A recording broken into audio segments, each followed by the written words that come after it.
മത്തായി 19:26. മത്തായി 19:26. ദൈവത്തിന് എല്ലാം സാധ്യമാണ്. ദൈവത്തിന് എല്ലാം സാധ്യമാണ്. അപ്പൊ ഈ ഒരു വാക്ക് കഴിഞ്ഞ ദിവസങ്ങളിൽ ഞാൻ ധ്യാനിച്ചപ്പോൾ പരിശുദ്ധാത്മാവ് നൽകിയ ഒരു നോട്ടാണ്. ദൈവത്തിന് എല്ലാം സാധ്യമാണ്. അതിവിടെ മാത്രമല്ല, ലൂക്ക 1:37 പറയുന്നുണ്ട്, അല്ലേ? ലൂക്ക 1:37 സ്തുതിക്കട്ടെ, ഹല്ലേലൂയ ഹല്ലേലൂയ ഹല്ലേലൂയ ഹല്ലേലൂയ യേശുവേ നന്ദി, ഹല്ലേലൂയ ഹല്ലേലൂയ ഹല്ലേലൂയ ഹല്ലേലൂയ. 1:37 ദൈവത്തിന് ഒന്നും അസാധ്യമല്ല. ദൈവത്തിന് ഒന്നും അസാധ്യം അല്ല. അപ്പൊ ഇവിടെ ഒരു പ്രശ്നം കിടക്കണമെന്ന് വെച്ച് കഴിഞ്ഞാല്, പരിശുദ്ധാത്മാവ് കഴിഞ്ഞ ദിവസം എന്നോട് സൂചന തന്നത് ദൈവത്തിന് എല്ലാം സാധ്യമാണ്. പക്ഷേ സാധ്യമാണെന്ന് വിചാരിച്ചുകൊണ്ട് എല്ലാം ലളിതമല്ല, സിമ്പിളല്ല എന്ന്. അത് ഭയങ്കര സീരിയസ് ജ്ഞാനമാണത്. അതെന്താ കാര്യം ലളിതമല്ലെന്ന് പറയാൻ, സിമ്പിളല്ലെന്ന് പറയാൻ കാരണം, സിമ്പിൾ ആയിരുന്നെങ്കിൽ, എന്തുകൊണ്ടാണ് സിമ്പിൾ അല്ലാത്തതിൻ്റെ കാരണം വെച്ചാൽ ദൈവത്തിൻ്റെ നീതിബോധമാണ്. മനസ്സിലായില്ലേ? എല്ലാം ഇപ്പം നിങ്ങളെ പഠിച്ചില്ലേലും മറ്റവൻ്റെ കോപ്പി അടിച്ചാൽ ജയിക്കുമെന്നുണ്ടെങ്കിൽ എന്ത് സിമ്പിളാണ്. കോപ്പി അടിച്ചാലേ അടുത്ത് നിൽക്കണവൻ്റെ പരീക്ഷയിൽ നിന്ന് കോപ്പി അടിച്ചാൽ ജയിക്കുമെങ്കിൽ എന്ത് സിമ്പിളാണ്. പഠനം അത്ര സിമ്പിളല്ല, പരീക്ഷ ജയിക്കണം അത്ര സിമ്പിളല്ല. കാര്യം എന്താണ്? പഠിച്ചിട്ട് തന്നെയാണ് ജയിക്കേണ്ടത്. അതൊരു നീതിയുണ്ട് എൻ്റെ അടുത്ത്. എല്ലാ കാര്യത്തിലും നീതിയുണ്ട്. ശരിക്കും ദൈവ പൈതലിന് നീതി പൈതലെന്നാണ് ബൈബിൾ വിളിക്കുന്നത്. നീതി പൈതൽ എപ്പോഴും ഓർത്തേക്കണം. ഈ കവനൻ്റ് ആൻഡ് നീതി പൈതൽ ബന്ധമുള്ളതാണ്. അപ്പോൾ നിങ്ങളിങ്ങനെ നീതി പൈതലെന്ന് ചിലപ്പോൾ കേട്ട് കാണത്തില്ലായിരിക്കും. അതായത് കഴിഞ്ഞ ദിവസങ്ങളിൽ ഇവിടെ ജോസ്ന ആൻ്റണി എന്നും പറഞ്ഞൊരു മോള് സാക്ഷ്യം പറഞ്ഞു. അവളാണ് ഈ നീതി പൈതൽ പറയണത് ആദ്യമായിട്ട്. ഇപ്പോഴത്തെ ആൾക്കാരുടെ സാക്ഷ്യങ്ങളൊക്കെ കേട്ട് കഴിഞ്ഞാലേ പണ്ടത്തെ സാക്ഷ്യമൊന്നുമല്ല. ആൾക്കാരൊക്കെ ഈ കവനൻ്റെ തലക്കടിച്ചിട്ട് ദൈവവുമായിട്ട് ജീവിച്ചിട്ട് മാതാവിൻ്റെ അറ്റപ്പറ്റ ജ്ഞാനത്തിലേക്കാണ് ഈ ആൾക്കാർ പോണത്. നീതി പൈതൽ. ഇവൾക്കുള്ള പ്രശ്നം വെച്ച് കഴിഞ്ഞാൽ, ഇവളെ നീതി പൈതലും ദൈവം വിളിക്കാൻ കാരണം, ഇവളെ ഒന്ന് ശ്രദ്ധിക്കട്ടെ മക്കളെ.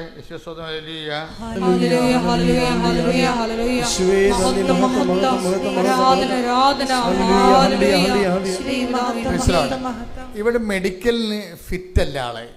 അതാണ് പ്രശ്നം. മെഡിക്കലിന് വെച്ച് കഴിഞ്ഞാൽ നട്ടലിനൊരു വളവുണ്ട്, എക്സ്റേയിലും ആ വളവുണ്ട്. അപ്പം അങ്ങനെ വന്നപ്പോഴേ ഇനി ഇവൾക്ക് കയറിപ്പോണമെന്നുണ്ടെങ്കിൽ മൂന്നാമത്തെ മെഡിക്കൽ വരണം. ആ മെഡിക്കലിന് പോകാൻ നേരത്ത് ജോസ്ന ആൻ്റണി പരിശുദ്ധാത്മാവ്, ഈ പരിശുദ്ധാത്മാവ് നിറയുമ്പോൾ ഉണ്ടാകുന്നൊരു ഗുണം, ഈ വേൾഡിലായിട്ടുള്ള വിഷയങ്ങളിൽ നിന്ന് നമ്മളെ തെറ്റിച്ചിട്ട് ആധ്യാത്മികത ആ ഒരു റേഞ്ചിലേക്ക് നമ്മളെ കൊണ്ടുവരും. അപ്പോൾ ജോസ്ന മെഡിക്കലിൽ നിൽക്കുകയാണ്. അവളുടെ ലൈഫ് ഒന്നെങ്കിൽ സ്ഥലം നോയാകാൻ പോവുകയും, ഒന്നെങ്കിൽ അവൾ രക്ഷപ്പെട്ട് കയറിപ്പോവും, അല്ലെങ്കിൽ ഇതിനാലെ അവളുടെ ജീവിതം ഒടുങ്ങും. അപ്പോൾ ലാസ്റ്റ് ഓപ്ഷനിൽ നിൽക്കുമ്പോൾ ഇവൾ പറയുന്ന ഒരു ജ്ഞാനമുണ്ട്. കർത്താവേ, ഞാൻ എൻ്റെ ജീവിതത്തിൻ്റെ ലാസ്റ്റ് തിരഞ്ഞെടുപ്പ് നിൽക്കുകയാണ്. ചിലപ്പോൾ ഞാൻ മെഡിക്കലിനെ തോക്കും, ഞാൻ ഔട്ടാകും. ചിലപ്പോൾ ഞാൻ മെഡിക്കലിനെ ജയിക്കും, ഞാൻ കയറിപ്പോകും. പക്ഷെ ഒരു കാര്യം നമ്മൾ തമ്മിലൊരു ധാരണ വേണം. ഞാൻ നേരത്തെ ഒപ്പിട്ട് തരികയും ഞാൻ തോറ്റാലും ജയിച്ചാലും നമ്മൾ തമ്മിലുള്ള റിലേഷൻ ഒരു കുഴപ്പമുണ്ടാകത്തില്ല.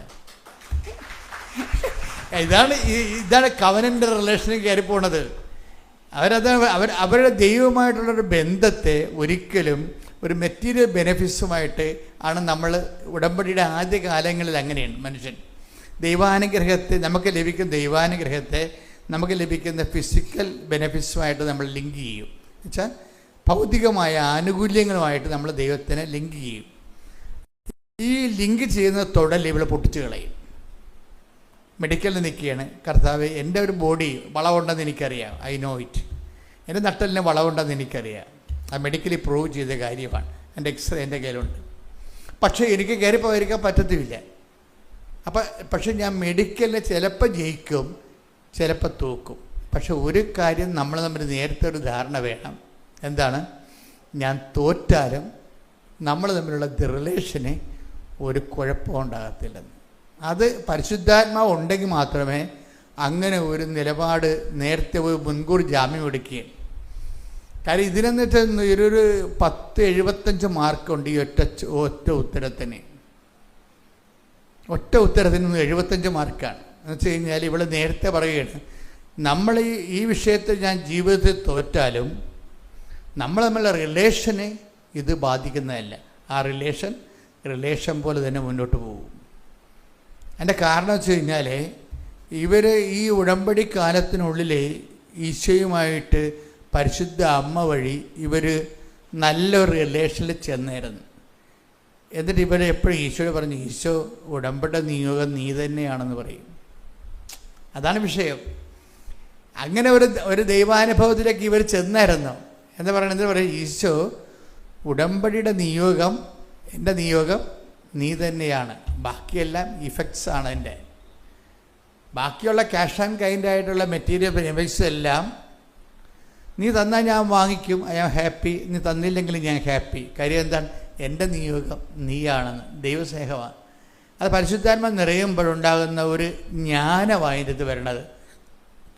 അച്ഛൻ നിങ്ങൾക്ക് വേണ്ടി അതുവേണ്ടി പ്രാർത്ഥിക്കാം. ആ ജ്ഞാനത്തിൻ്റെ അഭിഷേകത്തിനായി എൻ്റെ മക്കൾ ഇടിമുഴക്കം പോലെ ശ്രദ്ധിച്ച്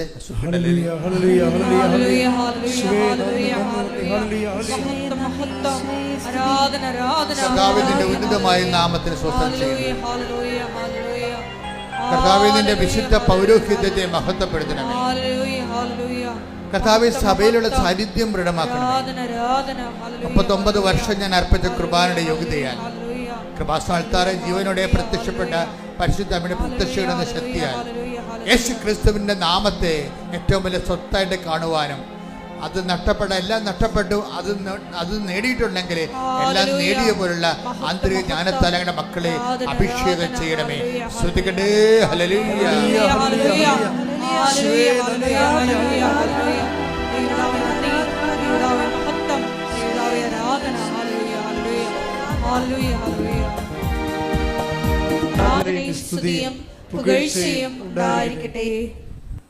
അവൾക്ക് കുവൈറ്റിലോ ബഹ്റൈനിലോ ഗൾഫ് രാജ്യങ്ങളിലേക്കാണ് പോകേണ്ടത്. അപ്പോൾ ഇവൾ പറയുന്നൊരു കാര്യം, എനിക്ക് ഈ മെഡിക്കൽ ഞാൻ തോക്കുകയാണെങ്കിൽ എനിക്കുണ്ടാകുന്ന ലാഭങ്ങളെക്കുറിച്ച് അവൾ ചിന്തിക്കണത്. സാധാരണ മെഡിക്കൽ തോറ്റുള്ള ആൾക്കാർ നഷ്ടങ്ങളെക്കുറിച്ചല്ലേ ചിന്തിക്കത്തുള്ളൂ. ഏജൻറ്റിന് കാശ് കൊടുത്തു പോയി, ഇനി അയാൾ അത് കൊണ്ട് മുങ്ങുക, ഇനി തിരിച്ച് കിട്ടുക, റീഫണ്ടബിൾ ആണാ, ഇങ്ങനെയല്ലേ നമ്മൾ ചിന്തിക്കത്തുള്ളൂ. ഇവർ ചിന്തിക്കണ അങ്ങനെയല്ല. ഇവർ പറയണത്, ഈശോ ഈ മെഡിക്കൽ തോറ്റാൽ എനിക്കൊരു ലാഭമുണ്ട്. എന്താ കാര്യം? എനിക്ക് നാട്ടിൽ നിന്ന് ഒരു കുർബാന കൂടുതൽ കൂടാവുന്ന. ഇതാണ് വിഷയം. കാര്യം ഇവർ പോണ രാജ്യത്ത് കുർബാനയില്ല. അപ്പം അവർ പറയണത്, ഞാൻ ഒരു ദിവസം കൂടുതലാണ് ഇവിടെ നിൽക്കണമെങ്കിൽ എനിക്കെന്താ നേട്ടം? എനിക്ക് ഒരു കുർബാന കൂടുതൽ കൂടാം. അപ്പം ഇവർ തമ്മിലുള്ളൊരു ബന്ധവും റിലേഷനും ഒക്കെ വേറെ ലെവലിലേക്ക് പോവുകയാണ്. ഇനി രസം എന്താ വെച്ച് കഴിഞ്ഞാൽ, ഇവർക്ക് സങ്കടം വരുമ്പോൾ ഇവളെന്ത് ചെയ്യുന്നത് വെച്ച് കഴിഞ്ഞാൽ, പുറയിൽ മാതാവിൻ്റെ ഈശോൻ്റെ രൂപത്തിൻ്റെ പറയുന്നിട്ട് ഇവർ സെൽഫി എടുക്കും ഇങ്ങനെ. അതാ വിഷയം. നമ്മൾ കൂട്ടുകാരുമായിട്ടല്ലേ സെൽഫി എടുക്കുന്നത്. അതായത് ദൈവസ്നേഹത്തിൻ്റെ വ്യത്യസ്തമായ ലെവലാണ് ഈ ലെവല്. അതായത് ആധുനിക കാലത്ത് മനുഷ്യൻ ആധുനികമായ സംവിധാനങ്ങളോട് ജീവിക്കുമ്പോൾ അതിനെ എങ്ങനെയാണ് അവരുടെ ആ റിലേഷനെ സ്ഥിരീകരിക്കുന്നതിന് വേണ്ടി ഉപയോഗിക്കുന്നത്. അപ്പോൾ ഒറ്റയ്ക്കിരിക്ക് സങ്കടം വിഷം വരുമ്പോൾ ഈ പണ്ടെടുത്ത സെൽഫി എടുത്ത് നോക്കും. ഇപ്പം ഇങ്ങനെ വരുമ്പോൾ ദൈവത്തിന് മനസ്സിലാകും നമ്മളിങ്ങനെ റിലേഷനിലാണെന്ന് മനസ്സിലാകും. അതാണ് വിഷയം. ദൈവമായിട്ട് റിലേഷനിലായാൽ മാത്രമേ വിശുദ്ധിയിൽ വളരാൻ പറ്റത്തുള്ളൂ. കാര്യത്തിൽ നമ്മൾ സ്നേഹിക്കുന്ന ആളുമായിട്ട് ടേംസ് ആകാൻ എപ്പോഴും നമ്മൾ നോക്കത്തുള്ളൂ. ഇപ്പം ഈ വിശുദ്ധിയുടെ മാനദണ്ഡം എന്നുള്ള ദൈവസ്നേഹമാണ് ശരിക്കും പറഞ്ഞാൽ. എപ്പോഴും നമ്മൾ ഓർത്തേക്കണം. ഒരു വ്യക്തിക്ക് വിശുദ്ധി ഉണ്ടാകണമെന്ന് പറഞ്ഞു കഴിഞ്ഞാൽ വിശുദ്ധിയെ അല്ല നമ്മൾ ഫോക്കസ് ചെയ്യേണ്ടത്. വിശുദ്ധിയെ ഫോക്കസ് ചെയ്താൽ നമ്മുടെ കൂദാശകളും കാറ്റക്കിസും ഒക്കെ ചില സമയത്തെങ്കിലും ടെക്നിക്കലായിട്ട് വിശുദ്ധിയിൽ നിലനിൽക്കാൻ വേണ്ടിയുള്ള ഒരു സാങ്കേതിക ജ്ഞാനമാണെന്ന് അറിയണമെന്ന് എനിക്ക് തോന്നിയിട്ടുണ്ട്. സാങ്കേതിക ജ്ഞാനത്തെക്കാളുപരി ആത്മബന്ധത്തിൻ്റെ ഒരു സ്വകാര്യ ജ്ഞാനം, സ്നേഹജ്ഞാനമുണ്ട്. അതെന്ന് പറയുന്നത് ഈ ദൈവസ്നേഹത്തിലൂടെയാണ് വിശുദ്ധി വർദ്ധിപ്പിക്കുന്നത്. അപ്പം നമ്മൾ വിശുദ്ധിയെ അല്ല ഫോക്കസ് ചെയ്യേണ്ടത്. നമ്മൾ ഫോക്കസ് ചെയ്യേണ്ടത് ആരെയാണ്? കർത്താവിൻ്റെ ആത്മബന്ധമാണ് ഉണ്ടാക്കേണ്ടത്. ആത്മബന്ധം ഈശോയുമായിട്ട് ഉണ്ടായാൽ ഓട്ടോമാറ്റിക്കായിട്ട് വിശുദ്ധി ഉണ്ടാകും. കാര്യം വിശുദ്ധി എന്ന് പറയണത്, ഹോളിനെസ് എന്നൊക്കെ പറയണത് ദൈവസ്നേഹത്തിൽ നിന്ന് സ്നേഹം ഉണ്ടാകുമ്പോൾ അതിൻ്റെ പ്രോഡക്റ്റായിട്ട്, ഉൽപ്പന്നമായിട്ട് വരണതാണ് ഈ വിശുദ്ധി എന്ന് പറയണത്. അപ്പം ദൈവസ്നേഹമാണ് വിഷയം. അപ്പം ദൈവസ്നേഹത്തിനുള്ള ഗുണം, ദൈവസ്നേഹത്തിൻ്റെ കറക്റ്റ് അനുഭവത്തിലേക്ക്, ഉടമ്പടിയുടെ ശരിക്കും പക്കാ നിയോഗം എന്ന് പറഞ്ഞത് ദൈവസ്നേഹമാകണം. ഇന്നല്ലെങ്കിൽ നാളെ ആകണം മക്കളെ. ചിലപ്പോൾ ആദ്യകാലങ്ങളാകാൻ നിങ്ങൾക്ക് പറ്റത്തില്ല. കാരണം നിങ്ങൾ ചൂടുവെള്ളത്തിൽ നിൽക്കുന്ന ആളാണ്. ചൂടുവെള്ളത്തിൽ നിൽക്കുന്ന ആൾ അല്ലെങ്കിൽ ഒരു വറുത്ത മണ്ണിൽ നിൽക്കുന്ന ആളാണ്. അവിടെ പ്രഥമമായിട്ട് എന്താണ് ഫസ്റ്റ് എയ്ഡ്? എന്താണ്? ആ മണ്ണിൽ നിന്ന് മാറ്റുക എന്നുള്ളതാണ് ഫസ്റ്റ് എയ്ഡ്, അല്ലേ? ചൂടുവെള്ളത്തിൽ നിൽക്കണമെങ്കിൽ അവിടുന്ന് മാറുക എന്നുള്ളതാണ് ഫസ്റ്റ് എയ്ഡ്. അത് ഉടമ്പടി ഫസ്റ്റ് എയ്ഡ് നടക്കും. പക്ഷേ ഇവിടെ എന്ത് സംഭവിക്കണമെന്ന് വെച്ച് കഴിഞ്ഞാൽ, ഉടമ്പടി വരുമ്പോൾ തന്നെ നിങ്ങൾ ഈ ഫസ്റ്റ് എയ്ഡ് കൊണ്ട് തൃപ്തിപ്പെടുന്നവരാണ് ഒരു 10-60% ആൾക്കാർ. എന്നുവെച്ചാൽ ആ വസ്തു വിറ്റാൽ ഓക്കെയാണ്, തീർന്ന പരിപാടി. ഇപ്പം അനില അങ്ങനെയല്ല പറയണത്. അനില ഉടമ്പടി എടുത്തുമ്പോൾ ആദ്യം ഞാൻ 90 ദിവസത്തെ പരിപാടിയല്ലേ ഉള്ളൂ. 90 ദിവസം കഴിയുമ്പോൾ പിന്നെ ആ റിലേഷൻ എനിക്ക് പഴയതുപോലെ ആകാവില്ല എന്ന് വിചാരിക്കും. ഇത് അനില മാത്രമല്ല, എല്ലാവരുടെ മനസ്സിലും ഉള്ള ഒരു മനസ്സിരിപ്പാണ്. 90 ദിവസത്തെ പരിപാടിയിലേ ഉള്ളൂ. ജയിച്ചാലും തോറ്റാലും നമുക്ക് പുറത്തു വരാനില്ല എന്ന് പറ്റും. പക്ഷെ 90 ദിവസത്തെ പരിപാടി അല്ല ഇത്. സത്യസന്ധമായിട്ട് ദൈവത്തെയാണ് നീ അന്വേഷിക്കണമെങ്കിൽ ഇത് ലൈഫ് ലോങ് ആയിട്ടുള്ള കമ്മിറ്റ്മെൻറ്റാണ്. എന്താ കാര്യം? ഈ ദൈവസ്നേഹം എന്ന് പറഞ്ഞ് എന്തുമാത്രം ഉണ്ടെന്ന് നമുക്കറിയാൻ പറ്റത്തില്ല. പൗലോസ് ഈ ദൈവസ്നേഹം അനുഭവിച്ചിട്ട് പറഞ്ഞത്, ഈ ആപത്ത് വന്നാലും ഐ ഡോണ്ട് മൈൻഡ് എന്ന് പറയും, നഷ്ടം വന്നാലും ഐ ഡോണ്ട് മൈൻഡ്. കർത്താവിൻ്റെ സ്നേഹത്തിൽ നിന്ന് ആർക്ക് എന്നെ വേർപെടുത്താൻ കഴിയും? ആ take the word of God. 8:35 ശ്രുതികട. ഹല്ലേലൂയ, ഹല്ലേലൂയ, ഹല്ലേലൂയ, ഹല്ലേലൂയ, ഹല്ലേലൂയ. യേശുവേ ആരാധന, ആരാധന, ആരാധന. ഹല്ലേലൂയ, ഹല്ലേലൂയ, ഹല്ലേലൂയ, ഹല്ലേലൂയ. യേശുവേ നന്ദി, നന്ദി. ഹല്ലേലൂയ, ഹല്ലേലൂയ, ഹല്ലേലൂയ. റോമ 8:35. റോമ 8:35. ക്രിസ്തുവിന്റെ സ്നേഹത്തിൽ നിന്ന്, ക്രിസ്തുവിന്റെ സ്നേഹത്തിൽ നിന്ന് ആര് നമ്മെ വേർപെടുത്തും? ആര് നമ്മെ വേർപെടുത്തും? ക്ലേശമോ, ദുരിതമോ, പീഡനമോ, പട്ടിണിയോ, നഗ്നതയോ, ആപത്തോ, വാളോ. അപ്പോൾ ഇതിൻ്റെ പ്രശ്നം എന്ന് വെച്ചാൽ, നിങ്ങൾ ഓർക്കും ഇതെല്ലാമാണ് സാധാരണഗതിയിൽ ദൈവത്തെ മനുഷ്യനിൽ നിന്ന് വേർപെടുത്തുന്നത്. ദൈവത്തെ മനുഷ്യനിൽ നിന്ന് വേർപെടുത്തുന്നതും മനുഷ്യനെ നിരീശ്വരന്മാരാക്കുന്ന സാധനമാണ് ഇതെല്ലാം. ഈ നിരീശ്വരവാദം വന്നതെങ്ങനെ ഇവിടെ? ഇതുപോലെയുള്ള നെഗറ്റീവ് എക്സ്പീരിയൻസ് ആൾക്കാർക്ക് ഉണ്ടാകുമ്പോഴാണ് ഇത് വരുന്നത്. എന്തൊക്കെയുണ്ട് ഈ നിരീശ്വരവാദമോ അല്ലെങ്കിൽ ഈശ്വര വിശ്വാസക്കുറവോ വിശ്വാസ അപാചയം വരണ കാര്യങ്ങൾ എന്തൊക്കെയാണെന്ന് നോക്കിയേ, ഒന്ന് വായിച്ച്. ക്ലേശങ്ങൾ വരുമ്പോൾ വിശ്വാസം തന്നു പോകും ശരിക്കും. അപ്പോൾ അത് അധർമ്മം വർദ്ധിക്കുമ്പോൾ, ക്ലേശം വെച്ച് കഴിഞ്ഞാൽ പലതും കൊണ്ടും ഉണ്ടാകല്ല, അധർമ്മം കൊണ്ടും ഉണ്ടാകാം. അധർമ്മം വർദ്ധിക്കുമ്പോൾ, ധർമ്മം വർദ്ധിക്കുമ്പോൾ ശ്രുതികട. ഹല്ലേലൂയ, ഹല്ലേലൂയ, ഹല്ലേലൂയ, ഹല്ലേലൂയ. യേശുവേ നന്ദി. ഹല്ലേലൂയ, ഹല്ലേലൂയ. യേശുവേ ആരാധന, ആരാധന. യേശുവേ ആരാധന, ആരാധന. ധർമ്മം വർദ്ധിക്കുന്നതിനാൽ പലരുടെയും സ്നേഹം തണുത്തു പോകും. പലരുടെയും എന്നല്ല, എല്ലാവരുടെയും എന്ന് പറഞ്ഞിട്ടില്ലേ. ചില അപ്പാവികളുടെ ദൈവസ്നേഹമാണ് തണുത്തു പോണത്. അപ്പോൾ ഇതാണ് നമ്മൾ ടാർഗറ്റ് ചെയ്യേണ്ട സംഭവം. എന്ന് വെച്ച് കഴിഞ്ഞാൽ ചില സമയത്ത് അധർമ്മം വർദ്ധിക്കും. അധർമ്മം എന്ന് പറയണ ഇപ്പം തന്നെ ഉദാഹരണത്തിന് പല വീടുകളിൽ അധർമ്മം അനുഭവിക്കുന്നത് ഒത്തിരി പേരുണ്ട്. അധർമ്മം അനുഭവിക്കുന്നവരുണ്ട്. കാര്യം വീടുകളിൽ പലതരത്തിലുള്ള അധർമ്മം വരും. ചിലപ്പോൾ മൂത്ത മകന് ഓടായിരിക്കും ഈ അപ്പനും അമ്മയ്ക്കൊക്കെ സ്നേഹം. അപ്പോൾ ഇളയവന് എങ്ങനെയെങ്കിലും അവിടെ നിന്ന് പാഴ്സൽ ചെയ്യാൻ അവർ നോക്കും. ചിലപ്പോൾ മൂത്ത മരുമകൾ വന്നിട്ട് ഇവരെല്ലാത്തിനെയും കയ്യിലെടുക്കും. അപ്പനെയും അമ്മനെയൊക്കെ അവർ പാക്ക് ചെയ്യും. ഇളയ മരുമകൾക്ക് അത്രയും ചാതുര്യം ഉണ്ടാകത്തില്ല. അവർ നീതി ബോധമായിട്ട് ജീവിക്കണമെങ്കിൽ ആൾക്കാരെ കൈ സോപ്പിടാനൊന്നും അറിയാൻ പറ്റത്തില്ല. ഇത് ഇപ്പോൾ സോപ്പിടുന്നതിൻ്റെ കൂടെ അവർ സോപ്പിട്ട് പതപ്പിച്ച് ഈ ആൾക്കാരെയും കൊണ്ട് പോകും. അപ്പോൾ അവരുടെ സ്വത്തും മകവും കാര്യങ്ങളെല്ലാം അവർ സോപ്പിട്ടെടുത്ത ആൾക്കാരുടെ കിട്ടും. അപ്പോൾ ഇവർക്ക് ചിലപ്പോൾ കുഞ്ഞിനൊരു ഉടുപ്പ് മേടിച്ച് കൊടുക്കാൻ പോലും ചില സമയത്ത് കഷ്ടപ്പെടും. ഇവരുടെ കാര്യത്തിലാണെങ്കിൽ ആരും ഉടുപ്പുണ്ടാ, ക്രിസ്മസ് അല്ലേ വരണത്, അങ്ങനെ ഒന്നും ഈ കുഞ്ഞുങ്ങളുടെ കാര്യത്തിൽ അപ്പനും അമ്മയും ചോദിക്കത്തില്ല. പക്ഷേ അവരുടെ മക്കളുടെ അവർക്കിഷ്ടമുള്ള മക്കളുടെ കാര്യത്തിൽ ചോദിക്കാൻ നമുക്ക് കേൾക്കുകയും ചെയ്യും. അപ്പോൾ ഇവർ വന്നിരുന്നുകൊണ്ട് നമ്മുടെ മുമ്പിൽ കൊന്തയില്ലോ പറയും, ഈ പന്നി കൊന്തയിലിട്ട് വല്ല കാര്യമുണ്ടോ, ഇവരുടെ കൈയിരിപ്പ് ഇത്രയും മോശമില്ല, അധർമ്മം വർദ്ധിക്കണില്ലേ വീട്ടിലെ, മനസ്സിലായില്ലേ? ഇപ്പം അമ്മച്ചിക്ക് മൂത്ത മകളോടാ അല്ലെങ്കിൽ മരുമകളോടാണ് ഇഷ്ടം. അപ്പോൾ അവർ ഇവരുടെ സ്വത്തെല്ലാം അവിടെ കൊടുക്കുക, ഇവരെ കേൾപ്പിച്ചുകൊണ്ട് തന്നെ അവർക്ക് കുഞ്ഞുങ്ങൾക്ക് ഇന്ന് ക്രിസ്മസ് പറഞ്ഞതല്ലേ, അത് മേടിക്കേണ്ടതല്ല എന്നൊക്കെ ചോദിക്കുമ്പോൾ ഇതുങ്ങൾ ചോദിക്കും, ദൈവമേ നമ്മൾ ഈ വീട്ടിൽ തന്നെയാണ് താമസിക്കുന്നത്, നമ്മുടെ കാര്യം ചോദിക്കാൻ ആരും ഇല്ലല്ലോ എന്ന് പറയും. എന്നിട്ട് ഈ ആ വല്യമ്മ തള്ളേനെ ഇവിടെ വന്ന് പ്രാർത്ഥിക്കാൻ പാ എന്ന് വിളിക്കണത്. പിന്നെ ഇവർ വിളിച്ചാൽ പന്നി പോകുമെന്ന് പറയും. അധർമ്മം വർദ്ധിക്കുന്നതാണ് സാർ വീട്ടിലെ. അങ്ങനെയുള്ള സിറ്റുവേഷൻസ് ഉണ്ടാകും. എന്തെങ്കിലും ഉണ്ടാകണം മക്കളെ, എന്തെങ്കിലും ഉണ്ടായില്ലെങ്കിൽ നിങ്ങളുണ്ടാകത്തില്ല, മനസ്സിലായില്ലേ? എന്തെങ്കിലും കുടുംബത്തിലുണ്ടാകണം ഇതുപോലെയുള്ള വിഷയങ്ങൾ. എന്തെങ്കിലും ഉണ്ടായില്ലെങ്കിൽ നിങ്ങളുണ്ടാകത്തില്ല. എന്നുവെച്ചാൽ എന്താണ്, നിങ്ങൾ ദൈവത്തിരുസന്നിധിയിലുണ്ടാകത്തില്ല, അതാണ് വിഷയം. അപ്പം അധർമ്മം വർദ്ധിക്കുമ്പോൾ സ്വാഭാവികമായിട്ടുള്ള ഓട്ടോമാറ്റിക് പ്രോസസ്സ് എന്താണ്, എന്താ പറയണത്? 24:10 എന്താ പറയണത്? സ്നേഹം തണുത്ത് പോകും. പക്ഷെ അതൊരു ടെസ്റ്റാണ്.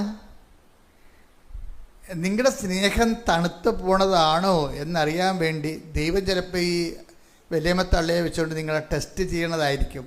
ചിലപ്പോൾ മരുമക്കളെ വെച്ചുകൊണ്ട് ടെസ്റ്റ് ചെയ്യും. വലിയമ്മ തള്ള പിള്ളേർക്ക് കയറേണ്ട കാര്യമില്ല, അതിനേക്കാളും വലിയ ബെസ്റ്റല്ലേ മരുമക്കൾ വന്ന് ലാൻഡ് ചെയ്യണവരെ. അപ്പോൾ ഇവർ ഓരോരുത്തർക്ക് നമ്മൾ നോക്കുമ്പോൾ ആകപ്പാടെ ഒരു പെശകാണ്. പ്രാർത്ഥന വേറെ, പ്രവർത്തനം വേറെയാണ് കുടുംബത്തിൽ. അത് കാരണം പ്രാർത്ഥനയ്ക്ക് നമുക്ക് വിശ്വാസമില്ല.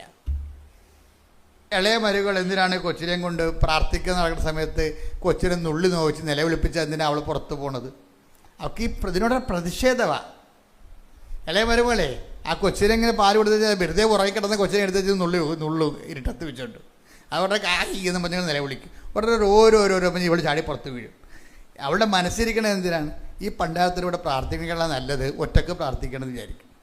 അധർമ്മം വർദ്ധിക്കുന്നുണ്ട, അധർമ്മം വർദ്ധിക്കുമ്പോൾ ദൈവസ്നേഹം തണുത്തു പോവുകയാണ്. ഇത് കുറേ മനുഷ്യരുടെ പ്രശ്നമാണ്.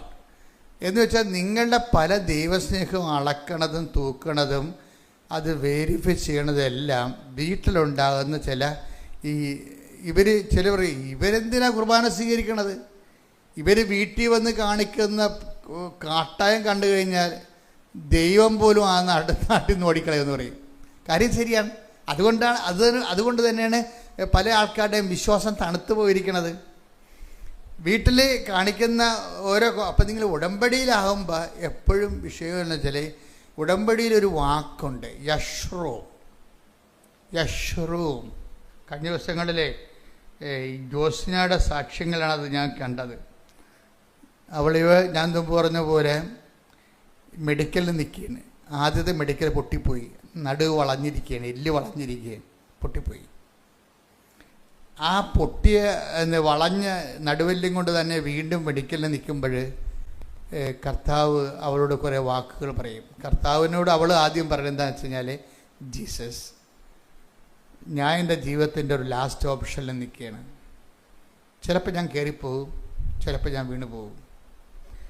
ഒരു കാര്യം നമ്മളൊരു ധാരണ വേണം, ഞാൻ തോറ്റാലും വീണാലും നമ്മൾ തമ്മിലുള്ള സ്നേഹത്തിന് യാതൊരു ഉടച്ചിലും ഉണ്ടാകത്തില്ല, ഒരു പോറൽ പോലും ഏൽക്കത്തില്ലെന്ന് പറയും. അപ്പോഴുടനെ പരിശുദ്ധാത്മാവ് ഇവിടെ നാവിലേക്ക് പറയും, ഭയങ്കര ഒരു വചനം കൊടുക്കും, അഭിഷേക വചനമെന്ന് പറയും. അത് ഈ ജീവിതത്തിൽ 1-2 അഭിഷേക വചനങ്ങളെങ്കിലും നമുക്ക് കിട്ടണം.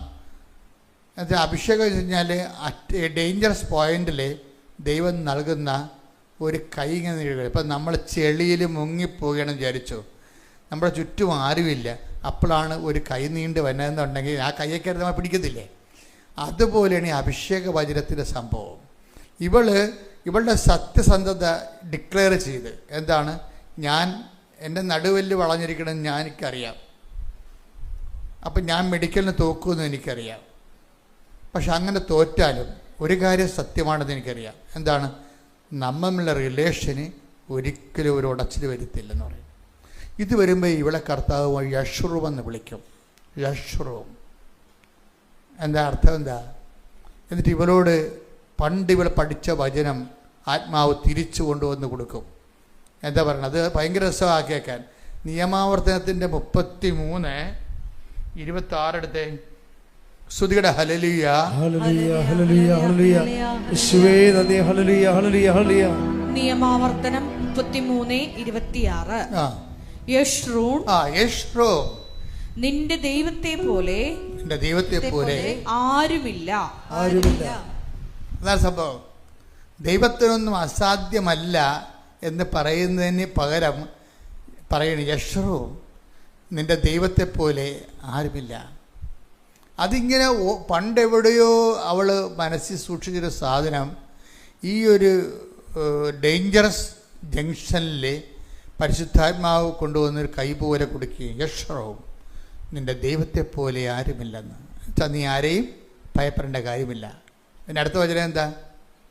നിന്നെ സഹായിക്കാൻ, നിന്നെ സഹായിക്കാൻ അവിടുന്ന് വിഹായസിലൂടെ മഹത്വപൂർണനായി മേഘത്തിന്മേൽ സഞ്ചരിക്കുന്നു. മേഘത്തിന്റെ ചിറകിന്മേൽ സഞ്ചരിക്കുന്നു. അപ്പം ദൈവത്തിൻ്റെ മഹത്വപൂർണനുമായ, ആരാധ്യനായ, അജയനായ, അശരൂഢനായ, മേഘസംവാഹകനായി കർത്താവ് വരികയാണ് ഇവളുടെ ജീവിതത്തിലോട്ട്. യശ്രു, നിന്റെ ദൈവത്തെ പോലെ ആരുമില്ല. അപ്പം യശ്രു എന്ന് വിളിക്കുന്നത് എന്താ കാര്യം? അതൊരു ഓമന പേരാശരിക്കും. യശ്രു എന്ന് വെച്ച് കഴിഞ്ഞാൽ ഇസ്രയേലിനെ ദൈവം വിളിക്കണ ഓമന പേരാ എന്ന് വെച്ചാൽ അതിൻ്റെ അകത്ത് കുറേ അർത്ഥങ്ങളുണ്ട്. യേശുക്രിസ്തുവിൻ്റെ വരാനിരിക്കുന്ന യേശുക്രിസ്തുവിൻ്റെ വിശുദ്ധമായ രക്തത്തിൻ്റെ നീതീകരിക്കപ്പെടുകയും ആ വിശുദ്ധ രക്തത്തെ ഓർത്തുകൊണ്ട് നീ നിൻ്റെ ജീവിതത്തെ ക്രമീകരിക്കപ്പെടുകയും ചെയ്യുമ്പോൾ നീ ദൈവത്തിൻ്റെ ഒരു സ്പിരിച്വൽ പേറ്റൻ്റായി മാറുന്നു, ആത്മീയ സ്വത്തവകാശമായി മാറുന്നു. അത് ഭയങ്കര വല്ലാത്തൊരു കൺസെപ്റ്റാണ് യശ്രുവും. ബൈബിളിൽ 2 പ്രാവശ്യം ഈ വാക്ക് ഉപയോഗിച്ചിട്ടുള്ളൂ. എന്നുവെച്ച് കഴിഞ്ഞാൽ ഓരോ വ്യക്തികളിലും ദൈവം ഉദ്ദേശിക്കുന്നത് നീതീകരിക്കപ്പെട്ട ദൈവ പൈതൽ, നീതി പൈതൽ. അതാണ് ഞാൻ നീതി പൈതൽ എന്ന് തർജ്ജമ ചെയ്തത്. യശ്രുവും നീതി പൈതൽ.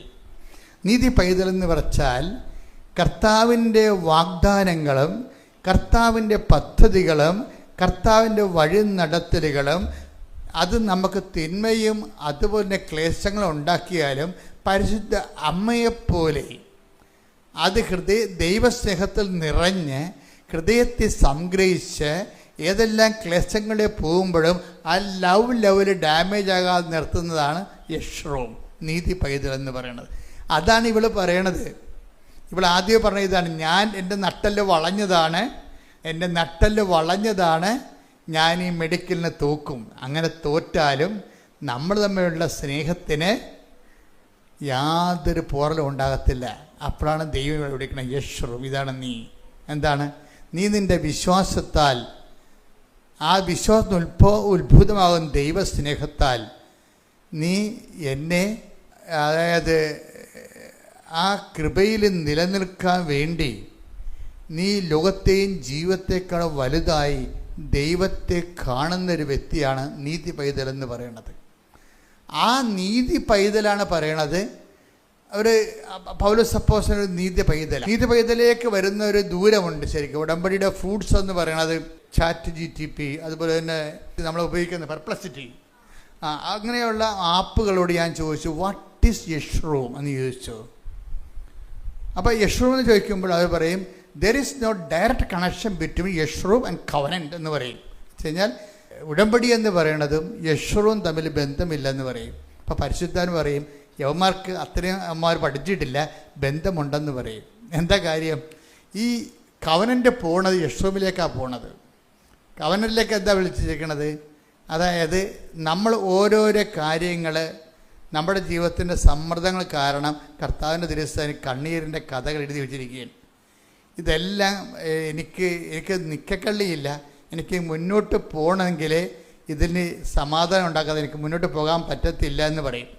അപ്പോഴുണ്ട് ഇവിടെ ഈ ജസ്സിനെ പോലെയുള്ള ആൾക്കാരൊന്നും പറയണം, ഇതൊക്കെയാണ് ശരിയാണ്, പക്ഷേ എനിക്ക് എൻ്റെ പ്രശ്നം നീയാണെന്ന് പറയും. അതാണ് പ്രശ്നം. അതാണ് യക്ഷുറുമാകണത്. ഇതൊക്കെ ശരിയാണ്, എനിക്കിനി അടി ഒരു മുന്നോട്ട് പോകണമെങ്കിൽ എൻ്റെ നടുവ് നിവർത്തി തരാതെ എനിക്ക് ജീവിക്കാൻ പറ്റത്തില്ല. പക്ഷേ ഇനി നടുവ് നിവർത്തി തന്നില്ലെങ്കിലും ഞാൻ നീയും തമ്മിലുള്ള ബന്ധത്തിന് അതിൻ്റെ പേരിൽ വിശ്വാസത്തിനോ പ്രാർത്ഥനാ ജീവിതത്തിനോ വിശുദ്ധ ജീവിതത്തിനോ ഒരു പോറലോ ഉണ്ടാകത്തില്ല. ഉടനെ പരിശുദ്ധാത്മ പറയും, യശ്രുവും നിൻ്റെ ദൈവം നിന്നെ രക്ഷിക്കാൻ വേണ്ടി വാനമേഘങ്ങളിൽ മേഘത്തെ ചിറയാക്കിക്കൊണ്ട് ഇതാ കടന്നു വരുന്നു എന്ന് പറയും. എന്നിട്ട് അത് ആ വചനം കിട്ടിയോടെ ഇവിടെ ഇടക്കിടക്ക് ഇത് പറയാൻ തുടങ്ങും. പിന്നെ ഇവിടെ ഇത് വെച്ച് പ്രാർത്ഥിക്കാൻ തുടങ്ങും. എന്താ? കർത്താവിൻ്റെ വരവ് ഇവളുടെ വിശ്വാസത്തിൻ്റെ പ്രഖ്യാപനത്തിലൂടെ അത് ത്വരിതപ്പെടുത്തുകയാണ്. കർത്താവിൻ്റെ വരവിനെക്കുറിച്ച് പറയുമ്പോഴെല്ലാം ഈശോ പറയണത് വിശ്വാസത്തെക്കുറിച്ചാണ് പറയണത്. എങ്കിലും മനുഷ്യപുത്രൻ വരുമ്പോൾ വിശ്വാസം കണ്ടെത്തുമെന്നിരിക്കില്ല. Take the word of God. സ്തുതിക്കട്ടെ. ഹല്ലേലൂയ, ഹല്ലേലൂയ, ഹല്ലേലൂയ, ഹല്ലേലൂയ, ഹല്ലേലൂയ. യേശുവേ നന്ദി. ഹല്ലേലൂയ, ഹല്ലേലൂയ, ഹല്ലേലൂയ, ഹല്ലേലൂയ. 18:8 എങ്കിലും മനുഷ്യപുത്രൻ വരുമ്പോൾ ഭൂമിയിൽ വിശ്വാസം കണ്ടെത്തുമോ? അത് വിഷയം. അത് എന്ത് വിശ്വാസമാണ്? ഇപ്പം 18:8 ഉടമ്പടിയിൽ ഉപയോഗിക്കുന്ന ഈ റിഫൈൻഡ് ഫെയ്ത്താണ് ഉദ്ദേശിക്കുന്നത്. ഉടമ്പടി ഉപയോഗിക്കുന്ന റോ ഫെയ്ത്ത് അല്ല. ഫെയ്ത്തിൽ തന്നെ റോ ഫെയ്ത്ത് ഉണ്ട്, റിഫൈൻഡ് ഫെയ്ത്ത് ഉണ്ട്. റിഫൈൻഡ് ഫെയ്ത്ത് എന്ന് പറയുന്നത് ടെസ്റ്റഡ് ഫെയ്ത്താണ്. റോ ഫെയ്ത്ത് എന്ന് പറയുന്നത് മാതാപിതാക്കന്മാരിൽ നിന്ന് കൈമാറി കിട്ടിയ കാരിസം ക്ലാസ്സിൽ കേട്ട വിശ്വാസമാണ്. റോ ഫെയ്ത്താണ്. ഈ റോ ഫെയ്ത്ത് എന്ന് പറയണത് റോ എന്ന് പറയുന്നത് എന്താ? ഇപ്പോൾ ക്രൂഡ് ഓയിൽ എപ്പോഴും പറയാറുള്ള ഉദാഹരണമാണ്. ക്രൂഡ് ഓയിൽ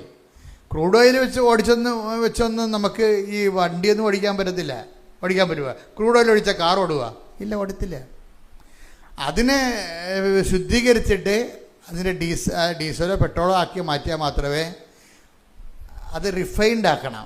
ഓയിൽ റിഫൈനറി എന്നല്ലേ പറയുന്നത്, റിഫൈനറി. ഇതുപോലെ ഫെയ്ത്ത് റിഫൈനറി ഉണ്ട്.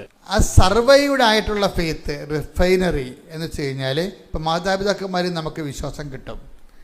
അവർ കത്തോലിക്കരായതും ക്രിസ്ത്യാനികളായതുകൊണ്ട് നമ്മളും ക്രിസ്ത്യാനികളായി പോകും. അത് റോ ഫെയ്ത്ത് എന്ന് പറയും.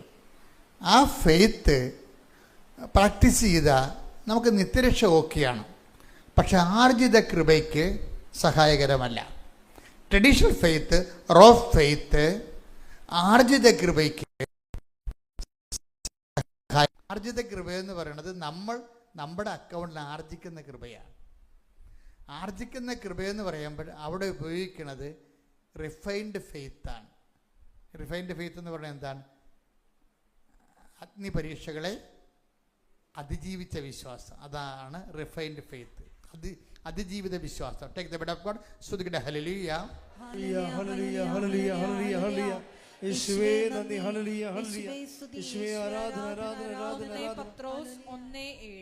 1 പത്രോസ് 1:7 കാരണം അഗ്നിശോധനയെ അതിജീവിക്കുന്ന. അതാണ് കേട്ടാ പറഞ്ഞ അഗ്നിശോധന വരണം കണ്ടില്ലേ? അല്ല, മാതാപിതാക്കന്മാരിൽ നിന്ന് പാരമ്പര്യ വിശ്വാസം കിട്ടിയാൽ അത് റോ ഫെയ്ത്താ. ഇനി ഇതിന് എന്ത് ചെയ്യണം? അഗ്നിശോധനകളാണ്, വേറെ മാർഗമൊന്നുമില്ല. കുളിച്ചാൽ ശരിയാകത്തില്ല. തീ തന്നെ വേണം ഇതിന് സംഭവം. അഗ്നിശോധന വേണം. അഗ്നിശോധന എന്ത് ചെയ്യണം? അതിജീവിക്കുകയും ചെയ്യണം. അഗ്നിശോധന കത്തിപ്പോയാൽ പോയി. അഗ്നിശോധനയെ പറഞ്ഞ് അഗ്നിശോധനയെ അതിജീവിക്കുന്ന 1 പത്രോസ് 1:7 അഗ്നിശോധനയെ അതിജീവിക്കുന്ന നശ്വരമായ സ്വർണത്തേക്കാൾ വിലയേറിയതായിരിക്കും പരീക്ഷകളെ അതിജീവിക്കുന്ന നിങ്ങളുടെ വിശ്വാസം. പരീക്ഷകളെ അതിജീവിക്കണത് വിശ്വാസമുണ്ട്. പിന്നെ പരീക്ഷകളെ അതിജീവിക്കുന്ന പ്രത്യാശയുണ്ട്. പരീക്ഷകളെ അതിജീവിക്കുന്ന ദൈവസ്നേഹമുണ്ട്. ഈ പരീക്ഷകളെ അതിജീവിക്കുന്ന ദൈവസ്നേഹത്തിൻ്റെ നിലവാരത്തിലേക്കാണ് ഈ ജോസിന വളർന്നു വന്നിരിക്കുന്നത്. എന്താ പറയണത്?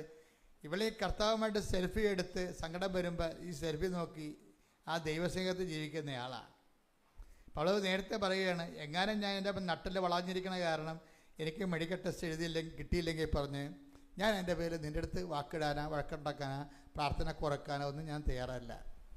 അത് നേരത്തെ പറയണം. അതാണ് വിഷയം. മുൻകൂർ നടന്നിട്ട് പറയണം, നേരത്തെ പറയുകയാണ്. ജാമ്യം എടുക്കുകയാണ് ശരിക്കും പറഞ്ഞാൽ. എന്ന് വെച്ച് കഴിഞ്ഞാൽ ഈ മെഡിക്കലിന് തോക്കണത് കർത്താവിൻ്റെ സ്നേഹത്തിൽ നിന്ന് എന്നെ പിന്തിരിപ്പിക്കത്തില്ല. അതാണ് ഈ അതിജീവിത ദൈവസ്നേഹം എന്ന് പറയണത്. അതായത് നമ്മൾക്ക് എന്തെങ്കിലും പല ആൾക്കാരുടെയും വിശ്വാസത്തെയും ദൈവസ്നേഹത്തെയും ഒന്നും ദൈവം അംഗീകരിക്കണില്ല. അതാണ് ഏറ്റവും വലിയ പ്രശ്നം. ദൈവം ഈ റോ ഫെയ്ത്ത് ആണെങ്കിൽ ഇപ്പം അപ്പന്മാരിൽ നിന്ന് കിട്ടിയ വിശ്വാസമാണ്, അല്ലെങ്കിൽ പള്ളിയിൽ നിന്ന് കരീസത്തിൽ കിട്ടിയ വിശ്വാസമാണെങ്കിൽ ദൈവം പറയും ഇറ്റ്സ് ഓക്കെ, അത് നിങ്ങൾക്ക് അതിൻ്റെ അകത്ത് മുതൽ മുടക്കമൊന്നും ഇല്ലല്ലോ എന്ന് പറയും. വാട്ട് ഈസ് യുവർ ഇൻവെസ്റ്റ്മെൻറ്റ് എന്ന് ചോദിക്കും. അത് ഭയങ്കര ചോദ്യമാണ്. അപ്പൻ്റെയൊക്കെ കിട്ടിയ വിശ്വാസമാണെന്ന് പറയുമ്പോൾ ദൈവം ചോദിക്കും വാട്ട് ഈസ് യുവർ ഇൻവെസ്റ്റ്മെൻറ്റ്. അപ്പോൾ നമ്മൾ പറയും ബബ്ബ ജബ ജബ, ഒരു സാധനം ഇല്ല എൻ്റെ അകത്ത്. അത് ഭയങ്കര ഗതികെട്ട ജീവിതമാണ്. നീ ഒരു 10ാം ക്ലാസ് കഴിഞ്ഞിട്ടും ഈ വിശ്വാസം കൊണ്ട് അപ്പനുണ്ടാക്കിയ വിശ്വാസം മാത്രമേ ഉള്ളതെന്നുണ്ടെങ്കിൽ നിനക്ക് ഇനി അടുത്ത ടെസ്റ്റൊന്നും എഴുതാൻ പറ്റത്തില്ല. You are not eligible. അതാണ് വിഷയം. കാര്യം 15 വയസ്സ് വരെയൊക്കെ ഓക്കെയാണ്. 12 വയസ്സാണ് സുവിശേഷത്തിലെ വയസ്സെന്ന് പറയണത്. കർത്താവ് തർക്കിക്കാൻ പോയത് എന്നാണ് 12 വയസ്സിലല്ലേ. അപ്പം 12 വയസ്സാണ് ഇതിൻ്റെ അകത്ത് ഈ അപ്പൻ്റെ അമ്മയുടെയും വിശ്വാസം സൂക്ഷിക്കാൻ പറ്റുന്നൊരു കാലം. 13ാം വയസ്സിൽ നീ കയറിക്കഴിഞ്ഞാൽ സ്വന്തം വിശ്വാസം വെക്കേണ്ടി വരും. നീ പ്രാർത്ഥിക്കുക പറയും, നിൻ്റെ വിശ്വാസം വെക്കാൻ പറയും. എൻ്റെ വിശ്വാസം ഒന്നും ആയില്ലെന്ന് പറയും. എന്താ കാര്യം? അതായത് നിൻ്റെ വിശ്വാസം നിനക്ക് വേണമെങ്കിൽ 1ാം ക്ലാസ് മുതൽ വെക്കാവുന്നേ ഉള്ളൂ. കാര്യം 1ാം ക്ലാസ്സിൽ നിൻ്റെ അടുത്തിരുന്ന് പരീക്ഷ എഴുതുന്ന കുഞ്ഞിനെ നിന്നേക്കാൾ നീ പഠിച്ചിട്ടും അത്രയും മാർക്ക് എത്താൻ കഴിഞ്ഞില്ലെങ്കിൽ അവൻ നിന്നെ 1 മാർക്ക് വെച്ച് നിന്നെ ആക്കാൻ നോക്കുകയും നിൻ്റെ ക്ലാസ് ടീച്ചർ ചിലപ്പോൾ നിന്നെ ഇഡിയറ്റ് ബസ്റ്റാർഡെന്നൊക്കെ വിളിക്കും മാർക്ക് കുറയുമ്പോൾ. അവരുടെ പ്രശ്നം എന്ന് വെച്ച് കഴിഞ്ഞാൽ അവിടെ ക്ലാസ്സിലൊരു 90% മാർക്കുള്ള 5 പിള്ളേരുടെ കൂട്ടത്തിൽ നിന്നെ അവരിപ്പോൾ എടുത്തിട്ടുണ്ട്. അത് നീ അത് വരാൻ പറ്റാത്തതുകൊണ്ടാണ് അവർ തോന്നിയ വാസം വിളിക്കണത്. അവിടെ ഉള്ളിലൊരു സ്നേഹവും ഒരു കരുതലും ഒക്കെ ഉണ്ട്. പക്ഷെ അത് അവർ പ്രകടിപ്പിക്കണ തക്ക വിളിച്ചുകൊണ്ടായിരിക്കും. അത് നമുക്കറിയാൻ പറ്റത്തില്ല. അപ്പം അതുകൊണ്ട് തന്നെ ഈ വിഷയം നമ്മൾ 1-2 ക്ലാസ്സിനെ എവിടെയെങ്കിലും തോറ്റാലും എൻ്റെ മക്കൾ ഏറ്റവും വലിയ പ്രശ്നമെന്ന് പറയണത് ഒരു ഇൻസിഡൻ്റ് അനന്തരമായിട്ടുള്ള ആത്മീയത, ഒരു വിഷയാനന്തരാധ്യായ ഇപ്പം വിഷയാനന്തര ആധ്യാത്മികത ഒരു പ്രധാനപ്പെട്ട വിഷയമാണ്. അത് പ്രത്യേകിച്ച് ഒരു നെഗറ്റീവ് ഇൻസിഡൻറ്റ് നിങ്ങളുടെ ജീവിതത്തിൽ സംഭവിച്ചതിന് ശേഷം അവശേഷിക്കുന്ന നിങ്ങളുടെ അപ്പൻ മരിച്ചു അല്ലെങ്കിൽ അമ്മ മരിച്ചു. ഇതൊക്കെ നേരത്തെ നിങ്ങളെ അപ്പനും അമ്മയും ആവട്ടെ തന്നെ വിളിച്ചിട്ട് കാര്യമൊന്നുമില്ല. ആദ്യമേ തന്നെ ബോധവും ബുദ്ധിയുള്ളപ്പോൾ തന്നെ നിങ്ങൾ മനസ്സിലാക്കണം, ഈ ആൾക്കാരെല്ലാവരും ഇന്നല്ലെങ്കിൽ നാളെ ഗുഡ് ബൈ പറഞ്ഞ് പിരിയേണ്ടതാണ്. അത് ക്ലിയർ. ആദ്യമേ ചിന്തിക്കണം നമ്മൾ.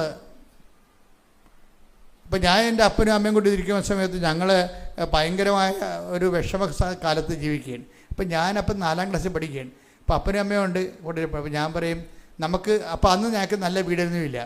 അപ്പം ഞാൻ പറയും സാരമില്ല, ഞാൻ വലുതാകുമ്പോൾ നിങ്ങൾക്ക് സിമിത്തേരി നല്ല വീട് കെട്ടിത്തരാമെന്ന് പറയും. എന്നിട്ട് അപ്പനത് ഒരു 4-5 കൊല്ലം പറഞ്ഞുകൊണ്ടിരിക്കണം. ഇപ്പം പറഞ്ഞു കേട്ടല്ലേ എനിക്ക് സിമിത്തേരി വീട് കെട്ടാമെന്ന് പറഞ്ഞിരിക്കണമെന്ന്. പക്ഷെ എനിക്കും ഈ ആൾക്കാർ മരിക്കുന്നതിനെക്കുറിച്ച് ഐഡിയ ഉണ്ടായിരുന്നു. അപ്പോൾ അതുപോലെ തന്നെ സംഭവിച്ചു. 10ാം ക്ലാസ് ആകുമ്പോൾ തന്നെ അപ്പം മരിച്ചുപോയി. നിങ്ങൾ പല ആൾക്കാരും ഇങ്ങനെ ആരെങ്കിലും പ്രിയപ്പെട്ടവർ പിരിഞ്ഞു പോയിട്ടുണ്ടെങ്കിൽ ആ കാര്യവും പറഞ്ഞുകൊണ്ട് പിന്നെ കണ്ണീര് ഒലിപ്പിച്ചുകൊണ്ട് ജീവിതകാലം മുഴുവൻ നടക്കും. ഈ ഒരു സാധനത്തെ നിർത്തി കത്തിക്കും ദൈവം. കാര്യം എന്താണെന്ന് വെച്ചാൽ വിഷയം അതായത് ഈ വന്നു കയറിയ ആൾക്കാർ എപ്പോഴായാലും ഇറങ്ങിപ്പോകും. ഒരു സംശയമില്ല അതിൻ്റെ അകത്ത്. ഇതിനകത്ത് വരുന്ന വിഷയം എന്ന് പറയുന്നത് എല്ലാ കാര്യവും അങ്ങനെയാണ്. സൗന്ദര്യം കുറച്ച് കഴിയുമ്പോൾ ഇറങ്ങിപ്പോവും. എന്തെല്ലാം ആർജിച്ചിട്ടുണ്ടോ അതെല്ലാം ഇറങ്ങിപ്പോവും. നമ്മൾ എങ്ങനെ പിടിച്ചു വെച്ചാലും ഇറങ്ങിപ്പോവും.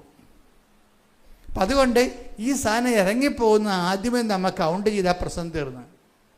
വന്നവരെല്ലാം പോകേണ്ടവരാണെന്ന്, വന്നതെല്ലാം പോകേണ്ടതാണെന്ന് ഒരു ധാരണ ഉണ്ടാകണം. അതിൻ്റെ പേരിൽ ദൈവത്തിൻ്റെ മേക്കെട്ട് കയറരുത്. കുറേ പന്നികളുടെ സ്ഥിരം ബിസിനസ് ഇതാണ്. എന്തെങ്കിലും ഇടറുണ്ടായാൽ ഉടനെ പ്രാർത്ഥന മുടക്കും, ഉടനെ പള്ളിപ്പോക്ക് മുടക്കും, ഉടനെ കുമ്പസാരം മുടക്കും, ഉടനെ കുർബാന മുടക്കും. അപ്പം തോറ്റില്ലേ നമ്മൾ? ദൈവം എന്താണ് കൊതിക്കണത് നിങ്ങൾക്കറിയാവോ? ദൈവം കൊതിക്കണത് ഇത് കഴിഞ്ഞിട്ട് എന്താണ് പെർസിസ്റ്റ് ചെയ്തിരിക്കണത്.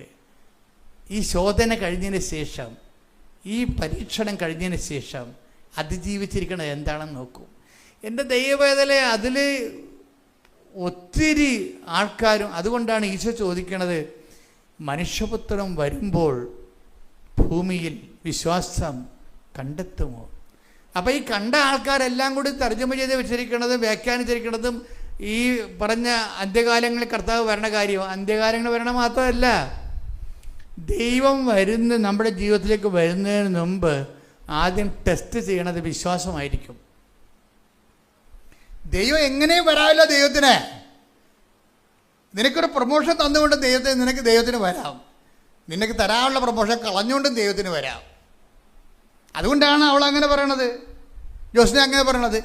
ഞാൻ വളഞ്ഞ നഷ്ടത്തിലുമായിട്ടാണ് ഞാൻ ടെസ്റ്റിംഗ് കഴിഞ്ഞ് ഇറങ്ങണമെങ്കിലും നമ്മളുള്ള സ്നേഹത്തിന് യാതൊരു കുഴപ്പമുണ്ടാകത്തില്ലെന്ന് പറയും. എന്താണ് ആ വിശ്വാസം, ആ സ്നേഹം?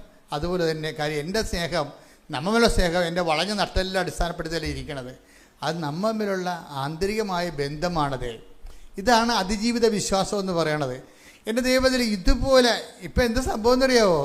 ഉള്ള എക്സ്റേ മുഴുവനും വളഞ്ഞ് നട്ടലോട്ട് ഇരിക്കുകയാണ്. എന്നിട്ട് 2 റിജക്റ്റായി. മൂന്നാമത്തേന് കയറാൻ പോകുമ്പോഴാണ് ഈ ഡയലോഗ് ഫിറ്റ് ചെയ്യണത്. പക്ഷേ ഇവിടെ ഇറങ്ങി വരുമ്പോഴുണ്ടല്ലോ നട്ടല് നേരെയാകും. അതാണ് ഞാൻ പറഞ്ഞ കാര്യം. ദൈവത്തിനൊന്നും അസാധ്യമല്ല. പക്ഷേ ഇവൾക്ക് പരിശുദ്ധാത്മാവിൻ്റെ ജ്ഞാനമുണ്ട്. ഇവൾ ഈ ഡയലോഗ് ആദ്യമേ പറഞ്ഞപ്പോൾ തന്നെ സംഗതി അവൾ ജയിച്ചു. അവിടെ വളഞ്ഞ നട്ടല് നേരെയായി. എന്താ കാര്യം? ഈ വിഷയത്തിൻ്റെ പേരിൽ എൻ്റെ നട്ടല് വളഞ്ഞിരുന്നാൽ പോലും നമ്മളുടെ സ്നേഹത്തിന് യാതൊരു കുഴപ്പമുണ്ടാകത്തില്ലെന്ന്. അപ്പോൾ ഉടനെ എന്താ പറയുക? യഷ്റൂം എന്ന് വിളിക്കും. യഷ്റൂം, ഇതാണ് യഷ്റൂം. എന്താ കാര്യം? എന്താ? നീ എന്നെ കിട്ടിയ ഭൗതിക ആനുകൂല്യങ്ങളുടെ ഏറ്റക്കുറച്ചിൽ വെച്ച് നീ എന്നെ അളന്നില്ല യഷ്റൂം. നിൻ്റെ സ്നേഹം നിൻ്റെ ഭൗതിക ആനുകൂല്യത്തേക്കാൾ വലുതായി നീ എന്നെ കണ്ടു. അതുകൊണ്ട് വാനമേഘങ്ങളിലൂടെ മേഘത്തിന് ചിറക് വീശി നിൻ്റെ കൈപിടിക്കാൻ നട്ടല് നേരെയാക്കാൻ ഞാൻ വരുന്നു. ആ അഭിഷേക വചനം ഇങ്ങനെ തിരിച്ചു വരികയും, ഈ അഭിഷേക വചനം ജീവിതത്തിൽ എപ്പോഴെങ്കിലും ഒരു അനോയിൻറ്റഡ് വേർഡ് കിട്ടണം. Anointed word. ഈ അഭിഷേക വചനത്തിൻ്റെ പ്രത്യേകത, ഉടമ്പടിക്കാരോടെ ഇത് പറഞ്ഞിട്ട് കാര്യമുള്ളൂ. കാര്യം ഇന്നത്തെ കാലത്ത് ആധ്യാത്മികത അവസാന വാക്കാണ് ഉടമ്പടി. മനുഷ്യൻ ദൈവത്തെ സ്നേഹിച്ചും ദൈവത്തിന് വേണ്ടി ജീവിച്ചുമൊക്കെ ഐതിഹാസികമായ സുവിശേഷ സാക്ഷ്യം ഇന്ന് നിറവേറ്റി സാക്ഷ്യം പറയണ ആരാണ്? ഉടമ്പടിയിലുള്ള ആൾക്കാരെ പറയണത്. അവർക്ക് ഭയങ്കര സാധ്യതയാണ് ഉള്ളത്. എന്താ കാര്യം? അവർ വാക്കിലും പ്രവൃത്തിയിലും ദൈവത്തെ സ്നേഹിച്ചും സുവിശേഷ സാക്ഷ്യം പറഞ്ഞുകൊണ്ടും ഒരു ആധ്യാത്മിക മുന്നേറ്റത്തിലാണ് വരണത്. ഈ മുന്നേറ്റത്തിലും വരുന്ന ആൾക്കാർ പറയുന്ന വാക്കുകളൊക്കെ ചില സമയത്തൊക്കെ നമ്മളെ ഞെട്ടിപ്പിച്ച് കളയും. എന്താ കാരണം വെച്ച് കഴിഞ്ഞാൽ, ഈ നമുക്ക് ദൈവം നമ്മുടെ കൂടെ വസിക്കുന്ന കുറേ രീതികളുണ്ട്. അതിലൊന്ന് അഭിഷേക വചനമാണ്. അഭിഷേക വചനം ഇപ്പം നമ്മൾ സുഗന്ധാഭിഷേകം എന്ന് നമ്മൾ പറയും അല്ലേ, അതും ഒരു ദൈവസാന്നിധ്യത്തിൻ്റെ മാർഗമാണ്. ഇതുപോലെ തന്നെ നമ്മുടെ ദൈവം നമ്മൾ വസിക്കുന്ന സംഭവമാണ് അഭിഷേക വചനം. അഭിഷേക വചനം എന്ന് പറയുമ്പോൾ നിങ്ങളിങ്ങനെ ദൈവത്തെ സ്നേഹിച്ചും, ഇപ്പോൾ അരമണിക്കൂർ ഉടമ്പടി വചനം വായിക്കണമല്ലോ. ചില ആൾക്കാർ 1 മണിക്കൂർ വായിക്കും, ചില ആൾക്കാർ 5 മിനിറ്റ് വായിച്ചിട്ട് മടക്കി വെച്ചിട്ട് വീട്ടിൽ പോകും. അതാ വിഷയം. പലരും പല രീതിയിലാണ് കാണുന്നതേ. അപ്പം ചിലർ പറയും ഞങ്ങളൊക്കെ പണ്ട് ഇതൊക്കെ ചെയ്യാനാണ്, നിങ്ങളാണ് ഇതൊക്കെ പുതുതായിട്ട് കണ്ടുപിടിച്ചിരിക്കണത്, നിങ്ങൾ അതൊന്നും കണ്ടുപിടിച്ചതല്ല. പണ്ട് ചെയ്തോ ഇപ്പം ചെയ്തോ അല്ല പ്രശ്നം, എന്ത് ചെയ്തു എന്നല്ല പ്രശ്നം, എങ്ങനെ ചെയ്തു എന്നാണ് വിഷയം. ഓരോ വചനം കേൾക്കുമ്പോഴും ആ വചനത്തിലൂടെ ദൈവം നമ്മളോട് സംസാരിക്കുന്നു. ആ ദൈവത്തിൻ്റെ സംസാരം തക്ക സമയത്ത് നമ്മൾക്ക് ഉപകരിക്കാൻ വേണ്ടി അത് അനോയിൻറ്റഡ് വേർഡ് പോലെ നമ്മുടെ ഉള്ളിൽ ദൈവം നിക്ഷേപിക്കും. എന്നിട്ട് സമയമാകുമ്പോൾ ഇതിങ്ങനെ ഓപ്പണായിട്ട് വരും. സമയമാകുമ്പോഴാണ് അത് ഓപ്പണായിട്ട് വരണത്. നിങ്ങളുടെ ന്യായാധിപ സംഘം നിൽക്കുമ്പോഴേ എന്ത് സംസാരിക്കണമെന്ന് മുൻകൂട്ടി ചിന്തിക്കേണ്ട. നിങ്ങൾ പറയേണ്ടത് എന്താണ്, ആ സമയത്ത് അറിവ് നൽകും. Take the word of God. ശ്രദ്ധിക്കട്ടെ. ഹല്ലേലൂയ, ഹല്ലേലൂയ, ഹല്ലേലൂയ, ഹല്ലേലൂയ. യേശുവേ നന്ദി. ഹല്ലേലൂയ, ഹല്ലേലൂയ, ഹല്ലേലൂയ. മത്തായി 10:19. മത്തായി 10:19. അവർ നിങ്ങളെ ഏൽപ്പിച്ചു കൊടുക്കുമ്പോൾ എങ്ങനെ പറയണമെന്നോ എന്തു പറയണമെന്നോ നിങ്ങൾ ആകുലപ്പെടേണ്ട. നിങ്ങൾ പറയേണ്ടത് ആ സമയത്ത് നിങ്ങൾക്ക് നൽകപ്പെടും. അപ്പൊ ഈ ഒരു ടൈം വരുമ്പോൾ ഇതുപോലെ നമ്മളൊരു പ്രത്യേക ക്രഷിലൂടെ, അതെന്നുവെച്ചാൽ നിങ്ങൾ പറയുന്ന ക്രഷല്ല. പണ്ട് ക്രഷിൻ്റെ അർത്ഥം ഇന്നത്തെ ക്രഷിൻ്റെ അർത്ഥമല്ല. പണ്ട് ആൾക്കാർ ഞെരുക്കത്തിലാണ് ക്രഷിംഗ് എന്ന് പറയുന്നത്. ഇന്ന് ആൾക്കാർക്കാണ് ആകർഷണത്തിലാണ് ക്രഷ് എന്ന് പറയുന്നത്. ഭയങ്കരമായ വാക്കിന് ഭയങ്കര വ്യത്യാസം വന്നിട്ടുണ്ട്. അപ്പം എന്താ പ്രശ്നം എന്ന് വെച്ച് കഴിഞ്ഞാൽ, ഞെരുക്കത്തിൻ്റെ സമയത്ത് അടക്കം ചെയ്യപ്പെട്ട അഭിഷേക വചനങ്ങൾ വാതിൽ തുറക്കും. എന്നിട്ട് അതാണ് പറയുന്നത്, ആ സമയത്ത്. അതാണ് ഈ വചന വായനയുള്ള ഗുണം. അതാണ് വചനം വായിക്കുമ്പോൾ ഒരു ഇൻഫർമേഷന് വേണ്ടി വായിക്കരുത്, ഒരു ട്രാൻസ്ഫോർമേഷന് വേണ്ടി വായിക്കണം. ഇൻഫർമേഷൻ എന്ന് പറഞ്ഞാൽ എന്താണ്? അറിവ് സമ്പാദിക്കാൻ വേണ്ടി. ട്രാൻസ്ഫോർമേഷൻ എന്താണ്? വചനം കേട്ടിട്ട് നമ്മൾ തന്നെ ദൈവത്തിൻ്റെ സ്നേഹത്തിൽ നിറയാൻ നമ്മളെ തന്നെ മാറ്റാൻ വേണ്ടി വായിക്കണം. ഈ ട്രാൻസ്ഫോർമേഷന് വേണ്ടി വചനം വായിച്ചാൽ അഭിഷേക വചനങ്ങൾ ഉണ്ടായിക്കൊണ്ടിരിക്കും. അഭിഷേക വചനം എന്ന് പറയണത് ഒരു വചനത്തിലൂടെ ദൈവം നമ്മളോട് എപ്പോൾ ഇടക്കിടക്ക് ആ ഒരു മീഡിയ ഉപയോഗിച്ചുകൊണ്ട് ഇൻട്രാക്ട് ചെയ്തുകൊണ്ടിരിക്കും. ഇതാണ് ഇവളോട് പറഞ്ഞ യശ്രൂമിൻ്റെ വചനമില്ലേ, അതാണ്. കഴിഞ്ഞ ദിവസങ്ങളിൽ ഞാനങ്ങനെ പെട്ടെന്നങ്ങനെ ഇരുന്നപ്പോൾ ഒരു വചനം എൻ്റെ മനസ്സിൽ വന്ന്, എന്താണ്? നിൻ്റെ നിർമ്മലൻ അഴിഞ്ഞു പോകാൻ അനുവദിക്കുകയില്ല. അത് എത്രയോ പ്രാവശ്യം നമ്മൾ കേട്ടതാ. എത്രയോ കുരിശിൻ്റെ വഴികളിൽ 10,000 പ്രാവശ്യം കേട്ടു. പക്ഷെ ഇപ്പോൾ കർത്താവ് നേരിട്ട് സംസാരിച്ചപ്പോൾ ഞാൻ രണ്ടാമത് പോയി നോക്കി. എന്താണ്? നിന്റെ നിർമ്മലൻ. Take the word of God. ശ്രദ്ധിക്കട്ടെ. ഹല്ലേലൂയ, ഹല്ലേലൂയ, ഹല്ലേലൂയ. യേശുവേ നന്ദി. ഹല്ലേലൂയ. 16-ാം സങ്കീർത്തനം 10-ാം തിരുവചനം. സങ്കീർത്തനം 16:10. അവിടുന്ന് എന്നെ പാതാളത്തിൽ തള്ളുകയില്ല. അങ്ങയുടെ പരിശുദ്ധൻ ജീർണിക്കാൻ അനുവദിക്കുകയില്ല. അപ്പം ഈ വാക്കാണ്, എൻ്റെ നിർമ്മലൻ അഴിഞ്ഞു പോകാൻ അനുവദിക്കുകയില്ല. ഇത് പെട്ടെന്ന് എൻ്റെ മനസ്സിലേക്ക് വന്നതാ. ഒരു പ്രത്യേകമായ ഒരു വിഷയത്തെക്കുറിച്ച് ഞാനിങ്ങനെ ആശങ്കപ്പെട്ടുകൊണ്ടിരിക്കുകയാണ്. ഇവരോടൊക്കെ ഒന്നും ഷെയർ ചെയ്യാൻ പറ്റാത്തൊരു വിഷയമായിരുന്നു. ഞാനുമായിട്ട് ബന്ധപ്പെട്ടതുമാണ്, ഈ പ്രസ്ഥാന ശുശ്രൂഷയുമായിട്ട് ബന്ധപ്പെട്ട വിഷയമാണ്. ഈ വിഷയത്തിൻ്റെ റീഡിങ് എങ്ങനെ പോകുന്നു, കർത്താവ് വിഷയത്തിൽ എന്ത് തീരുമാനം എടുക്കും എന്ന് ഞാൻ കർത്താവിൻ്റെ ആലോചന ചെയ്തുകൊണ്ടിരിക്കുന്ന സമയത്താണ് ഈ വചനം വരണത്. ഇതിൻ്റെ അഭിഷേക വചനം എന്ന് പറയുന്നത് എന്താണ്? നിൻ്റെ നിർമ്മലൻ അഴിഞ്ഞു പോകാൻ അനുവദിക്കുകയില്ല. ഈ ലോകത്ത് സംഭവിക്കുന്ന വിഷയങ്ങളെ ദൈവം കെട്ടുക, അഴിക്കുക എന്നുള്ള വാക്കിലാണ് വെക്കണത്. അതായത് നമ്മൾ തകർച്ച എന്നൊക്കെ പറയാം അല്ലേ? കരിസ്മാറ്റിക് ആരുമ്പോഴേ പറയണത് തകർച്ച, മുറിവെന്നൊക്കെ പറയത്തില്ലേ? പക്ഷെ അതിൻ്റെ അഭിഷേക തലത്തിൽ അത് വരണത് അഴിച്ചിലെന്നാണ് പറയണത്. അഴിച്ചിലും കെട്ടലും എന്ന് പറയും. കർത്താവ് ഉപയോഗിക്കുന്ന വാക്ക് അഴിച്ചിലാണ്. അപ്പോൾ ഇതിൻ്റെ വിഷയം എന്ന് പറയണത്, ദൈവം ഈ വിഷയത്തിൽ തീരുമാനം എടുക്കാൻ നേരത്ത് പറയും, നിൻ്റെ നിർമ്മലൻ, എൻ്റെ നിർമ്മലൻ അഴിഞ്ഞു പോകാൻ അനുവദിക്കുക. പ്രൊട്ടക്ഷനാണ് സംഭവം. എന്ന് വെച്ചാൽ കർത്താവ് നിങ്ങളെ സംരക്ഷിക്കുമെന്നായി പറയണത്. ഈ വിഷയത്തിൽ കർത്താവ് ഇത് ഏറ്റെടുക്കും എന്ന് പറയണം. ഇതൊരു അഭിഷേക വചനമാണ്.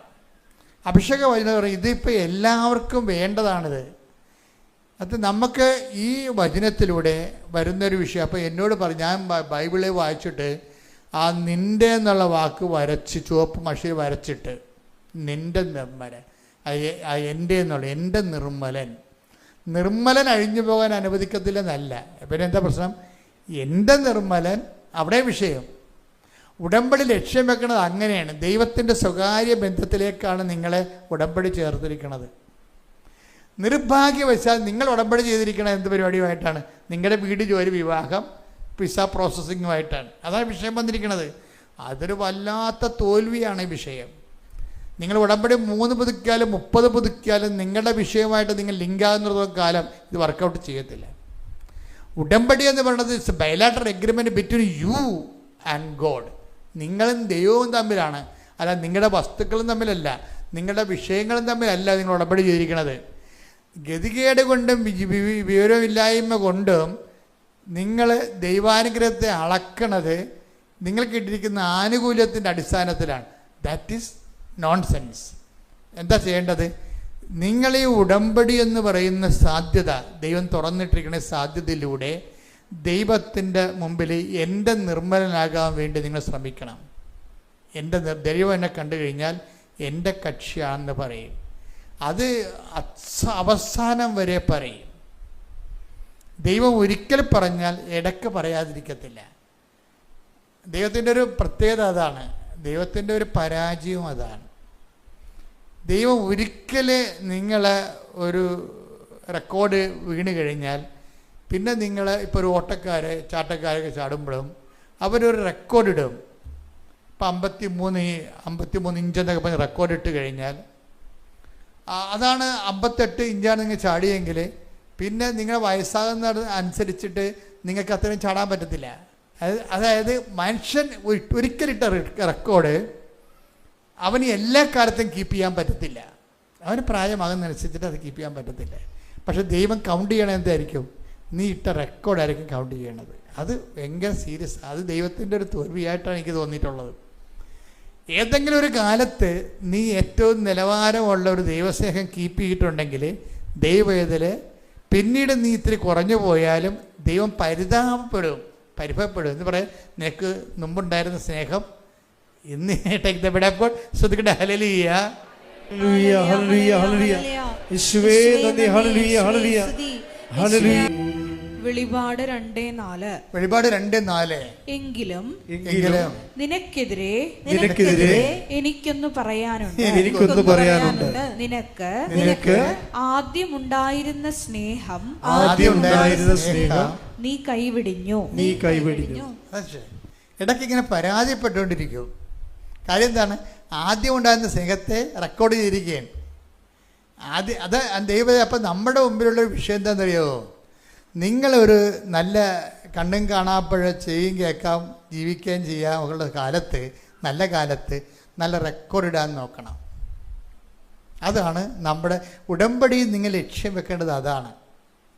സാർ, ഉടമ്പടി നല്ല ആരോഗ്യവും അത്യാവശ്യം ബുദ്ധിയും ബോധമൊക്കെ വർക്ക് ചെയ്യണ കാലത്ത് ഒരു റെക്കോർഡ് ഇടണം ദൈവത്തിരുസന്നിധിയിൽ. ദൈവസ്നേഹത്തിൻ്റെ റെക്കോർഡ്. ദൈവസ്നേഹത്തിൻ്റെ റെക്കോർഡെന്ന് പറയുമ്പോൾ അതിന് ഈ റോമർ 8:35 വെച്ചാണ്. എന്തൊക്കെയാണ് റോമർ 8:35? എന്തൊക്കെയാണ്?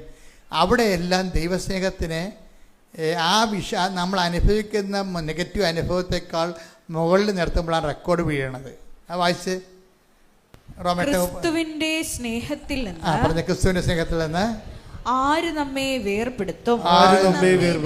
ക്ലേശമോ, ദുരിതമോ, പീഡനമോ, പട്ടിണിയോ, നഗ്നതയോ, ആപത്തോ, വാളോ. അപ്പോൾ പട്ടിണി ഉണ്ടാകും, ക്ലേശം ഉണ്ടാകും. ഈ സമയത്ത് എന്തിനുള്ളതാണ്? ഇതെല്ലാം റെക്കോർഡ് ഇടാനുള്ളതാണ്. എപ്പോഴും ഓർത്തേക്കണം. അതില്ല അയ്യോ ഇതെൻ്റെ വിധിയാണ് എന്നൊക്കെ പറഞ്ഞുകൊണ്ട് വിധി അനുഭവിച്ച് തീർക്കാനുള്ളതല്ല. ഇതൊക്കെ ദൈവത്തിരുസന്നിധി ഇത് എപ്പോഴും ഇങ്ങനെ ഇടാൻ പറ്റത്തില്ല. അത് റെക്കോർഡ് ദൈവത്തിരുസന്നിധി സ്നേഹത്തിൻ്റെ റെക്കോർഡ് ഇടാൻ വേണ്ടിയുള്ള സമയമാണ്. ഒന്ന് വായിച്ച് എന്തൊക്കെയാണ് വായിച്ചേ? ക്ലേശമോ, ദുരിതമോ, പീഡനമോ, പട്ടിണിയോ, നഗ്നതയോ, ആപത്തോ, വാളോ. ഇതെല്ലാം നെഗറ്റീവാണ്. ആപത്ത്, വാള്, അല്ലേ, രോഗം, പട്ടിണി, ക്ലേശം, ഇതെല്ലാം നെഗറ്റീവാണ്. അപ്പം നീ ഇപ്പം നിൻ്റെ ഭർത്താവ് അല്ലെ ഭാര്യ ഇട്ടച്ചും പോയി നീ ചിന്തിച്ചു കഴിഞ്ഞാൽ ഒരു കാര്യമില്ല. ഒരു വാശിപ്പുറം പോയതാ, പിന്നെ വാശി പിടിച്ച് അങ്ങോട്ടും ഇങ്ങോട്ടും നിൽക്കുകയാണ്. പക്ഷേ ദൈവത്തിലെ ഇതാണ് റെക്കോർഡിങ് ടൈം. റെക്കോർഡ് ടൈം ഇതാണ്. എന്ന് വെച്ചാൽ നീ ഇപ്പം എന്താ അവൾ വന്നില്ലല്ലോ, ചേൻ വിളിച്ചില്ലല്ലോ, വിളിച്ചാൽ മതിയായിരുന്നല്ലോ, ഞാൻ പിന്നെ ആണ് അങ്ങോട്ട് ചെല്ലണമെങ്കിൽ പിന്നെയും പട്ടിയെപ്പോലെ അവിടെ ജീവിക്കേണ്ടി വരികയല്ലേ, അത് കഷ്ടമല്ലേ, അമ്മ എൻ്റെ വായിട്ട് കുത്തത്തില്ലേ, ഞാൻ ഇങ്ങനെ ജീവിക്കുന്നത് മോങ്ങി നിലവിളിച്ച് നടക്കും. എന്നിട്ട് അവർ വിളിക്കട്ടെ, ചേൻ വരണം വന്ന് വരട്ടെ, എല്ലാ പെൺപിള്ളേരും പറയണത് ചേൻ വന്ന് വരട്ടെ, ചേൻ വന്ന് വരട്ടെന്നാണ്. അപ്പോഴും കർത്താവ് വരണമെന്ന് പറയത്തില്ല. കർത്താവ് വന്നാൽ എന്ത്, ചേനല്ലേ കർത്താവായിരിക്കണത്. ഈ അറിയാത്ത വിഗ്രഹങ്ങൾ ഭയങ്കരമായിട്ടുണ്ട്. ഈ പ്രാർത്ഥന വന്നിരിക്കുന്ന കള്ളപ്രാർത്ഥനയുടെ പ്രശ്നം എന്ന് വെച്ച് കഴിഞ്ഞാൽ നമ്മൾ അറിയാതെ ഏതോ വിഷയം കർത്താവായിട്ട് മാറും. അത് എപ്പോഴും ഓർത്ത്, ഇപ്പം നിങ്ങളിപ്പോൾ 6 മാസം നിങ്ങളെ പിരിഞ്ഞ് നിൽക്കണ ജീവിത പങ്കാളി എന്ന് വിചാരിച്ചോ, അല്ലെങ്കിൽ മകൻ വിളിക്കണില്ലെന്ന് വിചാരിച്ചോ, മകൻ വിളിക്കണില്ല, എൻ്റെ അവൻ വിളിക്കണില്ല, അവൻ്റെ ഫോട്ടോ എടുത്തുകൊണ്ട് വന്നിരിക്കുകയാണ് ഇപ്പോൾ.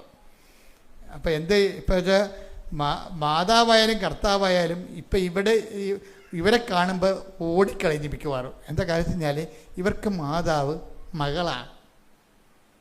അതാണ് വിഷയം. ഇവരെ കാണുമ്പോൾ ഇവർ കൃപാസനത്തിൽ ഫോട്ടോയും കൊണ്ട് കയറുമ്പോൾ തന്നെ കൃപാസനത്തിലുള്ള മാതാവ് അപ്പം തന്നെ തുണിയെടുത്ത് മുഖത്തിടും. എന്താ കാര്യം, ഇവക്കാരാണ് മാതാവ്, മകളാണ് മാതാവ്. അവളെ വിളിക്കണില്ല എന്ന് പറഞ്ഞിട്ട് ഉറങ്ങിയിട്ടില്ല ഈ പിശാച്. അതാണ് വിഷയം. അവൻ വിളിക്കണില്ലെന്ന് ഈ സാധനം ഉറങ്ങിയിട്ടില്ല. അപ്പോൾ ഇവളുടെ ദൈവം ആരാണ്?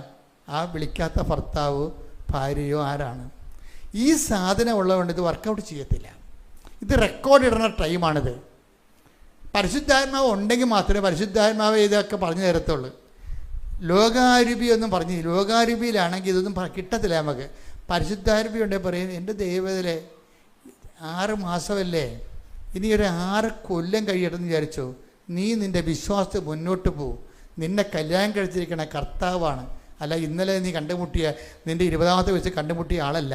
നിന്നെ ജനിക്കണ മുമ്പ് നിൻ്റെ അമ്മയുടെ ഉദരത്ത് ഉരുവാക്കിയ ഞാനാണ് നിൻ്റെ ഭർത്താവെന്ന്. കണ്ടാ, അത് പറയണതാണ് ആര് പറയും? പരിശുദ്ധാത്മാവേ പറയത്തുള്ളൂ. എൻ്റെ ദൈവവേദന നിങ്ങൾ നേടാത്ത ഓരോ കാര്യത്തിൻ്റെയും കാരണങ്ങൾ കർത്താവിനെ നിങ്ങൾ കർത്താവാകാത്തത് കൊണ്ടാണ്.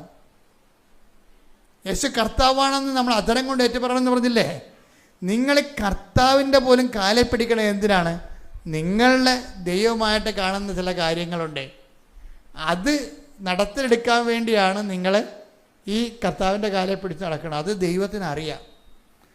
അപ്പം അതുകൊണ്ട് ഇതിൽ നിന്ന് നമ്മളെപ്പോഴും ശ്രദ്ധിക്കണം. ബുദ്ധിയുള്ളവരാണെങ്കിൽ കർത്താവ് വിളിക്കണം വിവേകമതി എന്ന് വിളിക്കണം. വിവേകമതികളെന്ന് പറഞ്ഞതെന്ന് വെച്ചാൽ എല്ലാ മണവാളൻ വരുമ്പോഴും എണ്ണ സൂക്ഷിച്ചിരിക്കണം. കർത്താവ് കന്യകമാരെ വിളിച്ച് പറയണ വിവേകമതികളെന്നാണ് പറയണത്. കന്യകമാർ 2 പേരുണ്ടാവും. വിവേകരഹിതകളും ഉണ്ടാവും, വിവേകമതികളും ഉണ്ടാവും. വിവേകമതികളെന്ന് പറയണത് മണവാളൻ വരാൻ വൈകും എന്നോർത്തിട്ട് എന്ത് പറ്റും? എണ്ണ എടുക്കാതെ അവിടെ കിടന്ന് ഉറങ്ങും. മണവാളം വന്നു കഴിയുമ്പോൾ എന്ത് പറ്റും? അവർ ആവശ്യമില്ലാത്ത സമയത്ത് കത്തിച്ചിട്ടാണ്, വേറെ പ്രശ്നമൊന്നുമില്ല. ആവശ്യമില്ലാത്ത സമയത്ത് എണ്ണ കത്തിച്ച് കളഞ്ഞിട്ടാണ് മണവാളം വന്നപ്പോൾ എണ്ണയില്ലാതെ വന്നത്. ഈ മണവാളം വരാൻ താമസിക്കണ എന്തുകൊണ്ടാണ്? അതിൻ്റെ ഒരു കാരണം, ഈ യഥാർത്ഥത്തിൽ മണവാളനെ വരവേൽക്കാൻ ഒരുങ്ങാത്ത ആൾക്കാരുള്ളത് കൊണ്ടാണ് മണവാളൻ വരാൻ താമസിക്കുന്നത്. അതുകൊണ്ടാണ് ഒരുങ്ങി നിന്നവരെ അവൻ്റെ കൂടെ മണവരെ പ്രവേശിച്ചെന്ന് പറയണത്. അത് ആ വാക്ക് തന്നെയാണ് ഈശോ ഉപയോഗിച്ചിരിക്കുന്നത്. എങ്കിലും മനുഷ്യപുത്രൻ വരുമ്പോൾ ഭൂമിയിൽ വിശ്വാസം കണ്ടെത്തുമോ? അപ്പോൾ ഈ തെളിച്ച ദീപം എന്തിൻ്റെതാണ്? വിശ്വാസത്തിൻ്റെ ദീപമാണ് തെളിച്ചിരിക്കണത്. പലപ്പോഴും ദൈവം നോക്കണത് എണ്ണ വറ്റിക്കാനേ നോക്കത്തുള്ളൂ. എന്താണ് ദൈവത്തിൻ്റെ നടപടി എന്ന് വെച്ച് കഴിഞ്ഞാൽ ഫ്രോഡ് പാർട്ടിനെയൊക്കെ എലിമിനേറ്റ് ചെയ്ത് കളയുക എന്നുള്ളതാണ് സംഭവം. എന്താ വെച്ച് കഴിഞ്ഞാൽ ജോലി, വീട്, വിവാഹം, പിള്ളേർ, ഇതിനു വേണ്ടി മാത്രം ദൈവത്തിൻ്റെ കാലെ പിടിച്ച് നടക്കുന്ന ആൾക്കാരെ കുറച്ച് കഴിയുമ്പോൾ ദൈവം മാറ്റും. എപ്പോഴും കാര്യം അവിടെ എണ്ണ പറ്റിപ്പോവും. എപ്പോഴും നമ്മൾ ശ്രദ്ധിക്കേണ്ടത് വെച്ച് കഴിഞ്ഞാൽ അതുകൊണ്ടാണ് ഈശോ ചോദിക്കുന്നത്, മണവാളം വരാൻ വൈകും. അപ്പം എങ്കിലും മനുഷ്യപുത്രൻ വരുമ്പോൾ ഭൂമിയിൽ വിശ്വാസം കണ്ടെത്തുമോ എന്ന് ചോദിക്കും. അപ്പം മനുഷ്യപുത്രൻ വരുമെന്നുള്ള കാര്യം ഉറപ്പാണ്. പക്ഷെ വരുമ്പോൾ വന്നതും വരാത്തതും ഒരുപോലെയാകും. എന്താ കാര്യം? നിൻ്റെ എണ്ണ കത്തിപ്പോയി. നിനക്ക് ജോലി കിട്ടി, നീ കല്യാണം കഴിച്ചു, നിനക്ക് പിള്ളേരുണ്ടായി, പക്ഷേ എണ്ണ പറ്റിപ്പോയി. എന്താ കാര്യം? അത് ആണൊരു ട്രാജഡി. മനുഷ്യൻ സംഭവിക്കാൻ പോകുന്ന ഏറ്റവും വലിയ ട്രാജഡി അതാണ്. എന്താ കാര്യം? ദൈവം നീ ചോദിച്ചതെല്ലാം നിനക്ക് തരും. പക്ഷെ വരുമ്പോൾ നിൻ്റെ കയ്യിൽ വിശ്വാസം ഉണ്ടാകുമോ? കാര്യം എന്താ? വിശ്വാസം ഇല്ലാത്തതിൻ്റെ കാരണം നീ അന്ന് പറയണത് ഉടമ്പടി എടുക്കാത്ത ജിത്തുവിന് ജോലി കിട്ടി, ദുഃഖ വെള്ളിയാഴ്ച പോലും പള്ളിയിൽ പോകാത്ത എൻ്റെ കൂട്ടുകാരത്തിൽ ജോലി കിട്ടി, അതുപോലെ ഇപ്പം എനിക്ക് കിട്ടിയെന്ന് പറയും. വിശ്വാസം പോയില്ലേ? വിശ്വാസം പോയില്ലേ? ഇതെന്ത്? ദൈവമായിട്ട് ഇങ്ങനെ സത്യസന്ധമായിട്ട് പോയാൽ മാത്രമേ നമുക്ക് ഒരു നിലനിൽപ്പിൻ്റെ വരവെന്ന് പറയത്തുള്ളൂ. അതുകൊണ്ട് എപ്പോഴും നമ്മൾ ശ്രദ്ധിക്കേണ്ട ഇതാണ്, വിശ്വാസം സംരക്ഷിക്കാൻ ഏതെങ്കിലും ക്ലേശങ്ങളിലൂടെയാണ് പോണതെങ്കിലും നിങ്ങൾ ചിന്തിക്കണം, കർത്താവേ ഈ വിഷയം നിറവേറുന്നൊരു സമയമുണ്ടാകും, എൻ്റെ കല്യാണം നടക്കുന്നൊരു സമയമുണ്ടാകും, എനിക്ക് കുഞ്ഞുങ്ങളുണ്ടാകുന്നൊരു സമയമുണ്ടാകും, എനിക്ക് ജോലി കിട്ടുന്നൊരു സമയമുണ്ടാകും. അപ്പോഴേ ഇന്ന് കാണുന്ന വിശ്വാസം അന്ന് ഉണ്ടാകുമോ? അതാണ് ഒരു വിഷയം. ചിലപ്പോൾ ഉണ്ടാകത്തില്ല. നീ അത് കോമൺ ആയിട്ട് എടുക്കും. ഇത് എല്ലാവരും, ഞാൻ മാത്രമല്ല, ഉടമ്പടി എടുക്കാത്തവരും വിശുദ്ധ ജീവിതം ഇല്ലാത്തവരുമൊക്കെ ഭൗതിക ആനുകൂല്യം നേടുന്നില്ല എന്ന് ചോദിക്കും. അപ്പോൾ ഭൗതിക ആനുകൂല്യം നേടാത്തതായിട്ട് നമുക്കുണ്ടാകുന്ന നേട്ടമെന്ന് വെച്ച് കഴിഞ്ഞാൽ അത് വെച്ച് വിശ്വാസം നിലനിർത്താൻ നിനക്ക് പറ്റുമോ ഇല്ലേ എന്നുള്ളതാണ് വിഷയം. മനസ്സിലായില്ലേ? അത് മറ്റുള്ളവർ നേടിയോ നേടാതിരിക്കുകയോ ഒന്നും അല്ല പ്രശ്നം. മറിച്ച് ഈ ഇപ്പോൾ ഉണ്ടായിരിക്കുന്ന ഞെരുക്കങ്ങളിൽ അതിജീവിത വിശ്വാസം, അതായത് അഗ്നിശോധന അതിജീവിക്കുന്ന വിശ്വാസം നീ ആർജിച്ചിട്ടുണ്ടെങ്കിൽ ആ ആർജിത വിശ്വാസമാണ് നിനക്ക് ആർജിത കൃപയ്ക്ക് സഹായമാകണത്. ഇപ്പം ചില കാര്യങ്ങൾക്ക് ആർജിത കൃപ വേണം. ആർജിത കൃപ വേണമെങ്കിൽ ആർജിത വിശ്വാസം വേണം. ഉടമ്പടിയുടെ ഉദ്ദേശം എന്താണ്? ആർജിത കൃപ, സാധാരണ കൃപയേക്കാൾ എക്സ്ട്രാ ആയിട്ടുള്ള. ഇപ്പം ഇത് മൂലം അപ്പം കർത്താവ് ചോദിക്കുന്ന ചോദ്യം ഉണ്ടല്ലോ, എന്നാ ചോദിക്കണേ? ശ്രുതികട്ടെ ഹല്ലേലൂയ ഹല്ലേലൂയ ഹല്ലേലൂയ ഹല്ലേലൂയ ഹല്ലേലൂയ ഹല്ലേലൂയ മഹത്വം മഹത്വം ഹല്ലേലൂയ ഹല്ലേലൂയ ഹല്ലേലൂയ.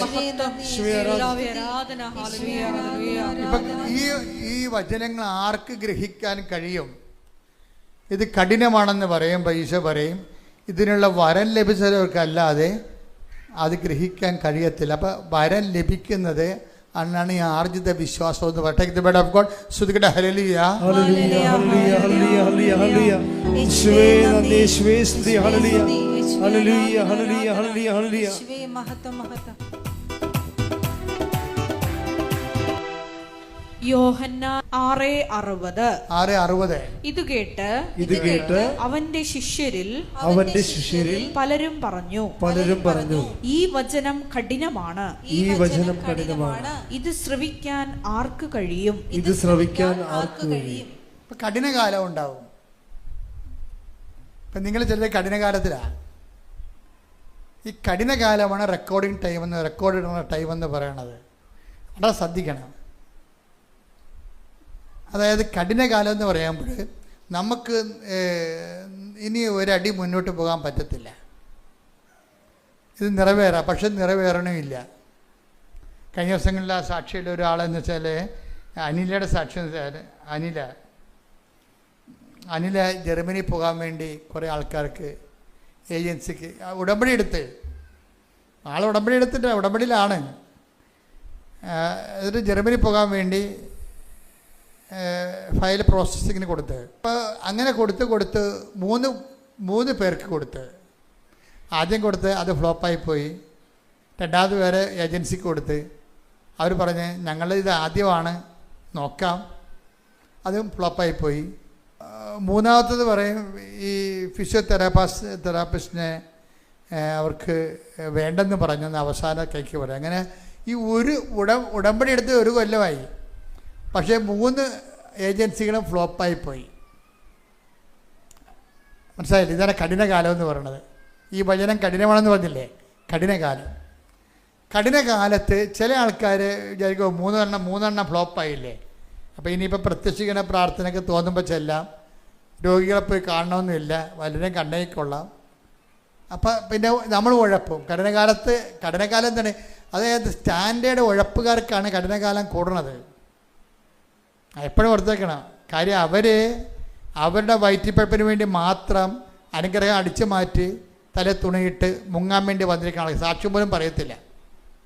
അത് ദൈവത്തെ അറിയാം, ഫ്രോഡാണെന്ന് അറിയാൻ ദൈവത്തെ അറിയാം. അതുകൊണ്ട് തന്നെ ഇതുപോലെ ഇട്ടുകൊണ്ട് ദൈവത്തെ, അത് ഈ പറഞ്ഞ വ്യക്തി ഫ്രോഡാണെന്നല്ല എൻ്റെ അർത്ഥം. പല ആൾക്കാർക്ക് ഞാൻ കാണുന്നത് ഇങ്ങനെയാണ്. ഇപ്പം നോക്കി ഇവരുടെ അവസ്ഥ തന്നെ നോക്കിയാണ്. ഇവർ ഫ്രോഡൊന്നുമല്ല, പക്ഷേ ഇവർക്ക് ഒരു പണിയുണ്ട്. കാര്യത്തിൽ കഴിഞ്ഞാൽ ഇവിടെ ഇന്നൊരു മിസ്റ്റേക്കുണ്ട്. ഇവർ ഒരു കൊല്ലമായിട്ട് 3 ഏജൻസിനെ മാറ്റി മാറ്റി കാശ് കൊടുക്കുന്നു, ഫയൽ കൊടുക്കുന്നു. ഈ 3 കൊല്ലമായിട്ട് 3ഉം ഫ്ലോപ്പായി പോയി. ഉടമ്പടി ഒരു കൊല്ലവും ആകുകയും ചെയ്തു, 1-2 പുതുക്കുകയും ചെയ്തു. ഒരു മാറ്റവും ഇല്ല ജീവിതത്തിൽ. 1 കൊല്ലം കഴിഞ്ഞപ്പോൾ ഇവർക്കൊരു ബോധം വന്ന്. എന്താ കാര്യം എന്നറിയാമോ? അവർക്ക് വന്ന ബോധം ഇതാണ്: ഒരു ദിവസം ഒരു സാക്ഷ്യം കേട്ടിവള്. അപ്പം ഈ 1 കൊല്ലം മുഴുവൻ സാക്ഷ്യമൊന്നും കേട്ടിട്ടില്ല ആള്. അച്ഛൻ്റെ ധ്യാനപ്രസംഗം കേട്ടിട്ടില്ല. വന്ന് ഉടമ്പടി എടുത്ത് പോയെന്നേ ഉള്ളു. ഈ ചൊവ്വാഴ്ചയുള്ള ധ്യാനമാണ് ഇതിൻ്റെ മെയിൻ സംഭവം. പിന്നെ സാക്ഷ്യങ്ങൾ, അതിലൂടെയാണ് നമ്മൾ പരുവപ്പെട്ട് വരണത്. ഇതൊന്നും ഇവർക്ക് പ്രശ്നമല്ല. അവർ 10 രൂപ കൊടുക്കത്തില്ല, ചിലപ്പോൾ കൊടുക്കും, കുറച്ച് അവിടെ ഇരിക്കും, അങ്ങനെയൊക്കെയുള്ള. അതുകൊണ്ട് 1 കൊല്ലം മുഴുവനും റിജക്ഷനാണ് വരുന്നത്. റിജക്ഷൻ കഴിഞ്ഞപ്പോൾ ഒരു ദിവസം ഇവളുടെ അമ്മ പ്രാർത്ഥിക്കുന്നുണ്ട്. അമ്മയെ പ്രാർത്ഥന ഉള്ള കാരണം ഇവർക്കൊരു പ്രേയർ സപ്പോർട്ട് കിട്ടുന്നുണ്ട്. അതുകൊണ്ട് തന്നെ ഇവൾ വീണ് പോണില്ല. അപ്പം ഇവർക്ക് 1 കൊല്ലം കഴിഞ്ഞപ്പോൾ ദൈവം ഇവരൊരു സാക്ഷ്യം കേൾപ്പിച്ചു. സാക്ഷ്യം കേട്ട് കഴിഞ്ഞപ്പോഴാണ് ഇവർക്ക് മനസ്സിലായത് ഇവൾ ഉടമ്പടിയിലല്ലെന്നുള്ള മനസ്സിലായത്. സാക്ഷ്യമാണല്ലോ എൻ്റെ മെയിൻ സംഭവം. സാക്ഷ്യം എടുത്തവർ ഉടമ്പടിയിൽ എങ്ങനെയാണ് ജീവിച്ച് അത് ക്രാക്ക് ചെയ്തതെന്നാണ് നമ്മൾ സാക്ഷ്യം പറയണത്. പക്ഷേ ഇവർ സാക്ഷ്യം വായിക്കത്തില്ല, സാക്ഷ്യം കേൾക്കത്തില്ല. അത് കാരണം ഇവർക്ക് പുരോഗതിയില്ല ഉടമ്പടിയിൽ. ഉടമ്പടി കൊണ്ടുവന്ന് എന്തൊക്കെ എഴുതിയിട്ട് ഡംപ് ചെയ്ത് നേർച്ചപ്പെട്ടി കൊണ്ടുവന്ന് എഴുതിയിട്ടും പോകും. അങ്ങോട്ട് കിടന്ന് നോക്കും. ഇവിടെ വന്ന് ഇപ്പം ഞാനിപ്പോൾ ആളെ വെക്കാൻ പോവുകയാണ് ഫ്രോഡിനെ പിടിക്കാൻ വേണ്ടി. എന്ന് വെച്ച് കഴിഞ്ഞാൽ ഇവർ ഇവിടെ എല്ലാം നോക്കുമ്പോൾ ഈ ആൾക്കാരെ കയറി ഉടമ്പടി ചെയ്യണത് കുറച്ച് ബുദ്ധിമുട്ടുള്ള പരിപാടിയാണ്. കുറേ കാര്യങ്ങൾ ഏറ്റെടുക്കണം. അതിനൊന്നും ഇവർ തയ്യാറല്ല. ഇവർ അതായത് കൈ നനയാതെ മീൻ പിടിക്കണം. അങ്ങനെയുള്ള പക്ക ഫ്രോഡുണ്ട്. ആരെങ്കിലും ദൈവത്തിനെ പറ്റിച്ച് ദൈവത്തിൻ്റെ കണ്ണിൽ പൊടിയിടാൻ വേണ്ടി ഇതിൻ്റെ അകത്ത് നേർച്ചപ്പെട്ടിയുടെ അകത്ത് കൊണ്ടുവന്ന് എഴുതിയിട്ടിട്ടുണ്ടെങ്കിൽ അത് നിങ്ങൾ ഉടമ്പടി ചെയ്യാനും നിങ്ങൾക്ക് താല്പര്യമില്ലെന്നും, അത് ഉടമ്പടി ചെയ്ത ജനതയോടും വിശ്വാസത്തോടും സ്ഥാപനത്തോടും ശുശ്രൂഷയോടും ദൈവത്തിൻ്റെ പദ്ധതിയോടുമുള്ള പച്ചയായ വെല്ലുവിളിയായതുകൊണ്ട് മറ്റുള്ളവർക്ക് നീ ദുർമാതൃക കൊടുത്തതാണ്. എപ്പോഴും ഓർത്തേക്കണം. നീ വെറുതെ ആലപ്പുഴ വന്ന് പണി മേടിച്ചിരിക്കുന്നതാണ്. കാര്യം മറ്റുള്ളവർക്ക് നീ ദുർമാതൃക കൊടുത്തു. അത് ഈസിയായിട്ട് അനുഗ്രഹം അടിച്ചു മാറ്റാൻ വേണ്ടി, കൈ നനയാൻ മീൻ പിടിക്കാൻ വേണ്ടി മറ്റുള്ള ദുർമാതൃക കൊടുത്തു. ദൈവത്തിന് വേണ്ടി ജീവിക്കാൻ നീ തയ്യാറായില്ല. പിശാചിൻ്റെ ഉപകരണമായിട്ടാണ് നീ കൊണ്ടുവന്ന് നേർച്ചപ്പെട്ടി കെട്ടിത്താത്തിയിരിക്കണം. നിൻ്റെ നിയോഗം, നിൻ്റെ ഇതോടുകൂടി നിനക്ക് ഉള്ളത് കൂടി ഉള്ളവരിൽ നിന്ന് അവനുണ്ടെന്ന് കരുതന കൂടി എടുക്കപ്പെടും ഈശോ പറഞ്ഞില്ലേ? Take the word of God. ശ്രുതിക്കട്ടെ ഹല്ലേലൂയ, ഹല്ലേലൂയ, ഹല്ലേലൂയ, ഹല്ലേലൂയ. യേശുവേ നന്ദി, ഹല്ലേലൂയ, ഹല്ലേലൂയ, ഹല്ലേലൂയ, ഹല്ലേലൂയ, ഹല്ലേലൂയ, ഹല്ലേലൂയ, ഹല്ലേലൂയ, ഹല്ലേലൂയ, ഹല്ലേലൂയ. ആരാധന, ആരാധന യേശുവേ, ആരാധന, ആരാധന, ആരാധന യേശുവേ, ആരാധന. മത്തായി 25:29. മത്തായി 25:29. ഉള്ളവന് നൽകപ്പെടും, ഉള്ളവന് നൽകപ്പെടും, അവന് സമൃദ്ധി ഉണ്ടാവുകയും ചെയ്യും, അവന് സമൃദ്ധി ഉണ്ടാവുകയും ചെയ്യും. ഇല്ലാത്തവനിൽ നിന്ന് ഉള്ളതുപോലും എടുക്കപ്പെടും. ഞാൻ വെറുതെ പറഞ്ഞതല്ല. ദൈവസ്നേഹമില്ല, ദൈവവിശ്വാസമില്ല, വെറുതെ വല്ലതൊക്കെ എഴുതിയിട്ടിട്ട് നേർച്ചപ്പെട്ടി കൊണ്ടൊന്ന് കെട്ടിത്താത്തും. എന്ന് വെച്ച് കഴിഞ്ഞാൽ അവരെ കുറിച്ച് എന്താ കർത്താവിൻ്റെ വചനം പറയണത്? അവർക്ക് ദൈവസ്നേഹമില്ല, ദൈവവിശ്വാസമില്ല, പിന്നെ കൈ നനയാൻ മീൻ പിടിക്കാൻ വേണ്ടിയുള്ള പരിപാടിക്ക് വന്നിരിക്കുകയാണ്. ഉള്ളതുകൂടി ഇല്ലാത്തവരിൽ നിന്ന് ഉള്ളതുകൂടി എടുക്കപ്പെടും. അതാണ് ഞാൻ പറഞ്ഞതിൻ്റെ കാര്യം. ഒരിക്കൽ നിങ്ങൾ ചെയ്യരുതത്. ഇത് പിന്നെ ആർക്കാ ചെയ്യാൻ പാലാത്തത്? ഇതെന്ന് പറയുമ്പോൾ ഇത് ദൈവത്തെ കണ്ടെത്താൻ വേണ്ടി മനുഷ്യൻ ഈ കാലങ്ങളിൽ ദൈവം കൊടുത്തൊരു പദ്ധതിയാണ്. ജീവിച്ചാൽ മാത്രം പോലെ ദൈവത്തിന് ബോധ്യമാകണം. അതാണ് പ്രശ്നം. നിങ്ങൾ എന്തെങ്കിലും കാണിച്ചിട്ട് കാര്യമില്ല, ദൈവത്തിന് ബോധ്യമാകണം. അത് ഇവിടുത്തെ ഏറ്റവും വലിയ പ്രശ്നം എന്താണ്? വെല്ലുവിളി എന്താണ്? ഇവിടെ കൊണ്ടുവന്ന് എഴുതിയിടണമെന്നല്ല പ്രശ്നം. നിങ്ങളുടെ ജീവിതം ദൈവത്തിന് ബോധ്യമാകാതെ കഴിഞ്ഞാൽ തീർന്ന വിഷയം. കണ്ട വളഞ്ഞ് നെട്ടലിലൊക്കെ നേരെ വന്നെ കണ്ടില്ലേ? സെക്കൻഡുകൾക്കുള്ള നേരെ വന്നത്. നമ്മൾ സത്യസന്ധരാണെന്ന് കണ്ടു കഴിഞ്ഞാൽ, അത് ഞാൻ പറഞ്ഞ റെക്കോർഡ് ഇടേണ്ട ടൈമിൽ ക്ലേശങ്ങൾ വർദ്ധിക്കേണ്ട ഒരു സമയം റെക്കോർഡ് ചെയ്യണം. അവിടെ നീ ഒരു റെക്കോർഡ് ഇട്ടാൽ നിൻ്റെ 90-ാം വയസ്സിലും ഈ റെക്കോർഡായിരിക്കും കൈകാര്യം ചെയ്യണത്. അതാണ് വിഷയം. ഈ റെക്കോർഡായിരിക്കും കൈകാര്യം ചെയ്യണത്. അപ്പോൾ നമ്മളെപ്പോഴും ചെയ്യേണ്ടത് ദൈവതിരുസന്നിധിയിലെ മോശം കാലത്ത് നല്ല റെക്കോർഡ് ഇടാൻ നോക്കണം. വിശ്വാസത്തിൻ്റെ, ദൈവസ്നേഹത്തിൻ്റെ, സുവിശേഷ സാക്ഷ്യത്തിൻ്റെ നല്ല റെക്കോർഡ്. അങ്ങനെ റെക്കോർഡ് ഇട്ടാൽ ദൈവം അത് ഓർത്തിരിക്കും. എന്തോർത്തിരിക്കും? നിനക്ക് മുമ്പുണ്ടായിരുന്ന സ്നേഹമെന്ന് പറഞ്ഞ സാധനം, നിൻ്റെ പഴയ സ്നേഹം ദൈവം റെക്കോർഡാണത്, ഓർത്തിരിക്കുകയാണ്. ഇപ്പോഴില്ലെങ്കിൽ അത് പറയും, ഇപ്പോഴത്രയും ഇല്ലെന്ന് പറയും. അതിൻ്റെ കാര്യം എന്താണ്? റെക്കോർഡ് ദൈവം സൂക്ഷിക്കുന്നു എന്നാണ്. അത് നിത്യത വരെ ഈ റെക്കോർഡ് സൂക്ഷിക്കും. അതുകൊണ്ട് എപ്പോഴും നമ്മൾ ശ്രദ്ധിക്കേണ്ടത്, ഏതെങ്കിലും കാലത്ത് നിനക്ക് ക്ലേശങ്ങളുടെ കാലം, ഇപ്പോൾ ഈ ജോമോളിലെ കർത്താവ് ഇപ്പോൾ സമർപ്പിത നിത്യകന്യകയായിട്ട് ദൈവം ഉയർത്തി. അപ്പോൾ കഴിഞ്ഞ ദിവസങ്ങളായിരുന്നു എൻ്റെ സെർമണി ബിഷപ്പ് ഹൗസിൽ നടന്നത്.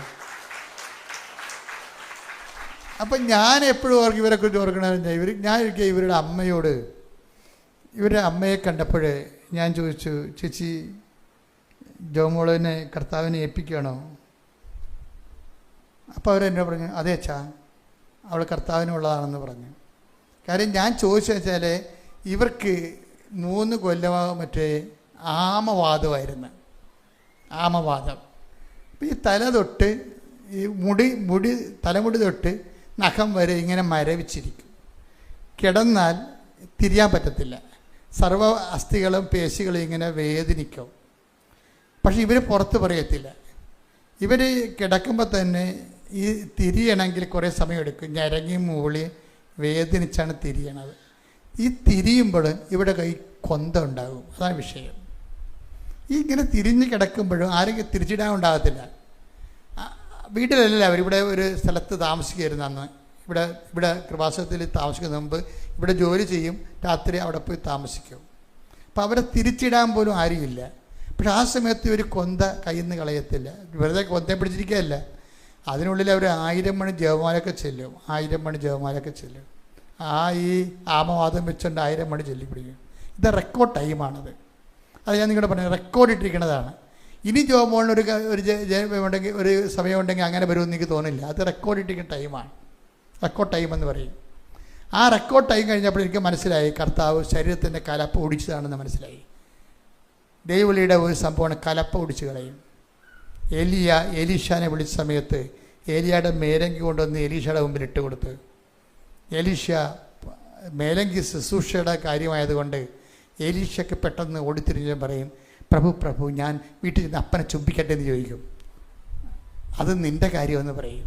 എന്നുവെച്ചാൽ ഞാൻ വീട്ടുകാരോട് ഗുഡ് ബൈ പറയട്ടെ എന്നാണ് ചോദിക്കണേ. ഗുഡ് ബൈ പറയട്ടെ, അവർക്ക് അന്ത്യചുംബനം കൊടുത്തിട്ട് ഗുഡ് ബൈ പറയട്ടെ എന്ന് ചോദിക്കും. അപ്പോൾ അത് നിൻ്റെ കാര്യമെന്ന് പറയും. അപ്പോൾ ഉടനെ ഇയാൾ തിരിച്ച് വന്നിട്ട് കലപ്പ ഉഴുതുകൊണ്ട് നിൽക്കരുന്ന് ഇയാൾ. അയാളുടെ ജീവിതമാർഗ്ഗം അതായിരുന്നു. ആ കലപ്പ എടുത്ത് പശുവിനിട്ട് കാളയത്തിട്ട് തലക്കിട്ട് തല്ലും. തലേനെ കൊന്നു കളഞ്ഞിട്ട് ആ കലപ്പ കത്തിക്കും. ആ തീയിൽ കാളയെ ചുട്ടിട്ട് അവിടെയുള്ള എല്ലാവർക്കും കൊടുക്കും. അതാണ് എലീഷയുടെ ദൈവവിളി എന്ന് പറഞ്ഞത്. വല്ലാത്ത ദൈവവിളിയാണ്. അപ്പോൾ അത് എല്ലാവർക്കും, എൻ്റെ ജീവിതത്തിലും ഇതുപോലെ കലപ്പ കത്തിക്കുന്ന എക്സ്പീരിയൻസ് ഉള്ള കാരണം ഈ കലപ്പ കത്തിച്ചേക്ക് മനസ്സിലായി. അതുകൊണ്ടാണ് ഞാൻ അമ്മയോട് ഇവിടെ രോഗം കഴിഞ്ഞപ്പോൾ ഞാൻ ചോദിച്ചു എങ്ങനെയാണെന്ന് ചോദിച്ചു ദൈവവിളിയെക്കുറിച്ച്. കാര്യം വീട്ടുകാരുടെ കൺസെൻറ്റ് വേണ്ടേ. അപ്പോൾ ഞാനിവിടെ ട്രെയിനർ എന്ന രീതിയിൽ ഞാൻ കൺഫേംഡായി ഞാൻ ശരിക്കും. നിങ്ങൾ ഓർത്തേക്കണം, നിങ്ങളുടെ മക്കൾ എപ്പോഴെങ്കിലും കർത്താവിൻ്റെ ജോലി ചെയ്യണമെന്ന് പറഞ്ഞാൽ നിങ്ങളുടനെ അത് നേഴ്സാകുക, അല്ലെങ്കിൽ നീ ഡിഗ്രി കഴിയട്ടെ എന്ന് പറയും. ചില വഞ്ചകരായ മാതാപിതാക്കന്മാർ ദൈവവിളിയെ കൊല്ലണത് എങ്ങനെയാണെന്ന് അറിയാമോ? അവർ പറയും, നീ കൊച്ചാണ്, നീ ഡിഗ്രി കഴിയട്ടെ എന്ന് പറയും.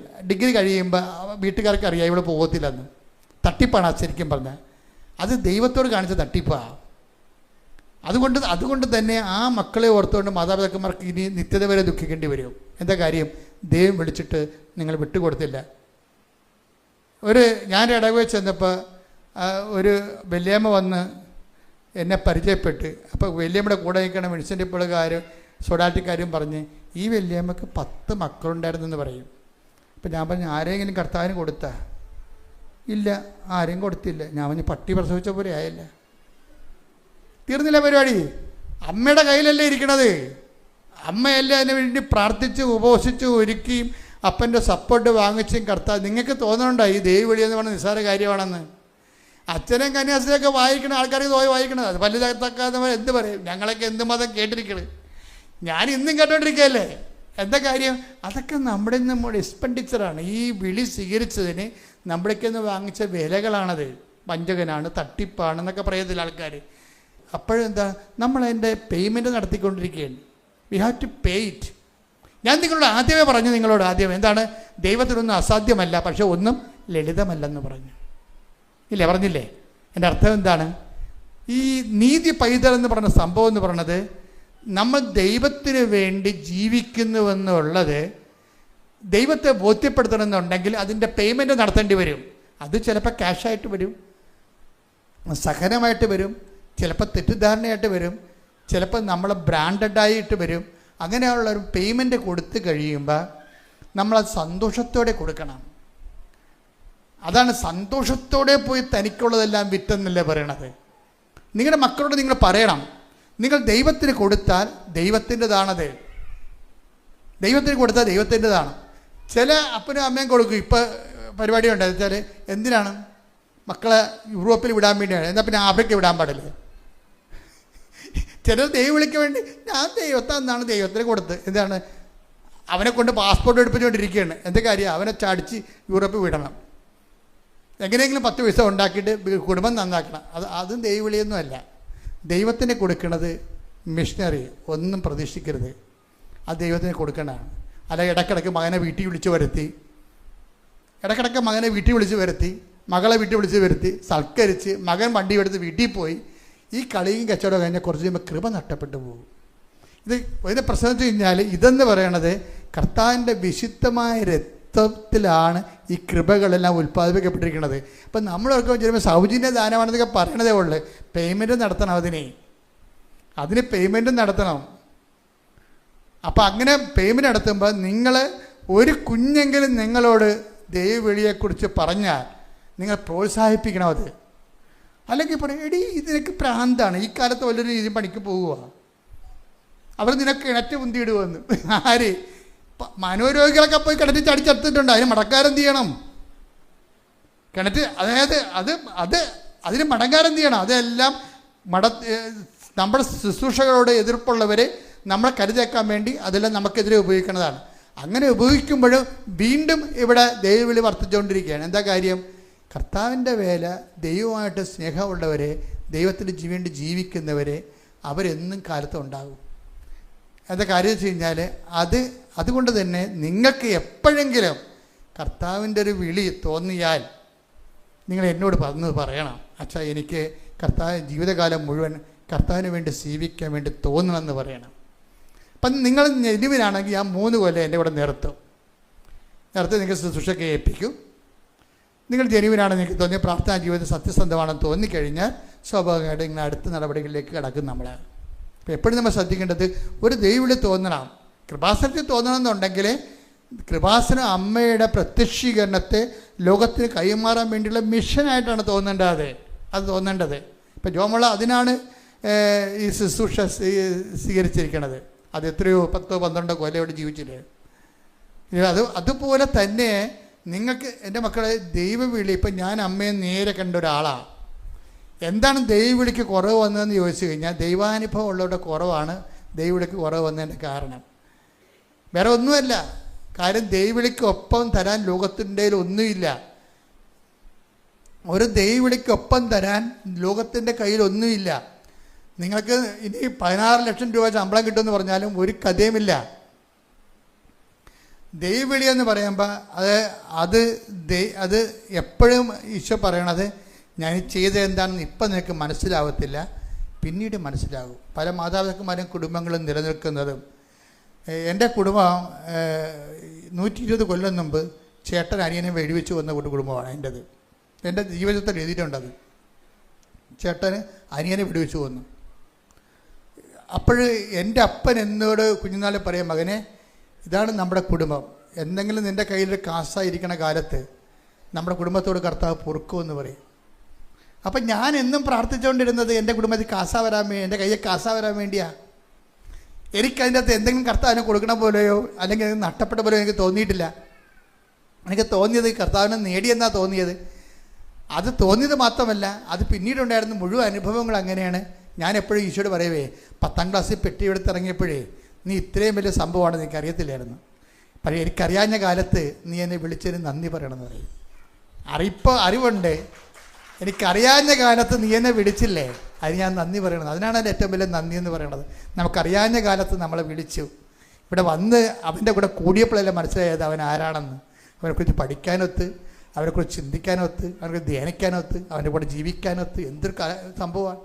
ഈ ജീവിതം അങ്ങ് നിത്യത വരെയല്ലേ പോണത്. ശ്രുതികട ഹല്ലേലൂയ, ഹല്ലേലൂയ, ഹല്ലേലൂയ, ഹല്ലേലൂയ, ഹല്ലേലൂയ, ഹല്ലേലൂയ. ഹല്ലേലൂയ. ദൈവപിതാവേ നന്ദി, ദൈവപിതാവേ മഹത്വം, ദൈവപിതാവേ ആരാധന. ഹല്ലേലൂയ, ഹല്ലേലൂയ, ഹല്ലേലൂയ, ഹല്ലേലൂയ.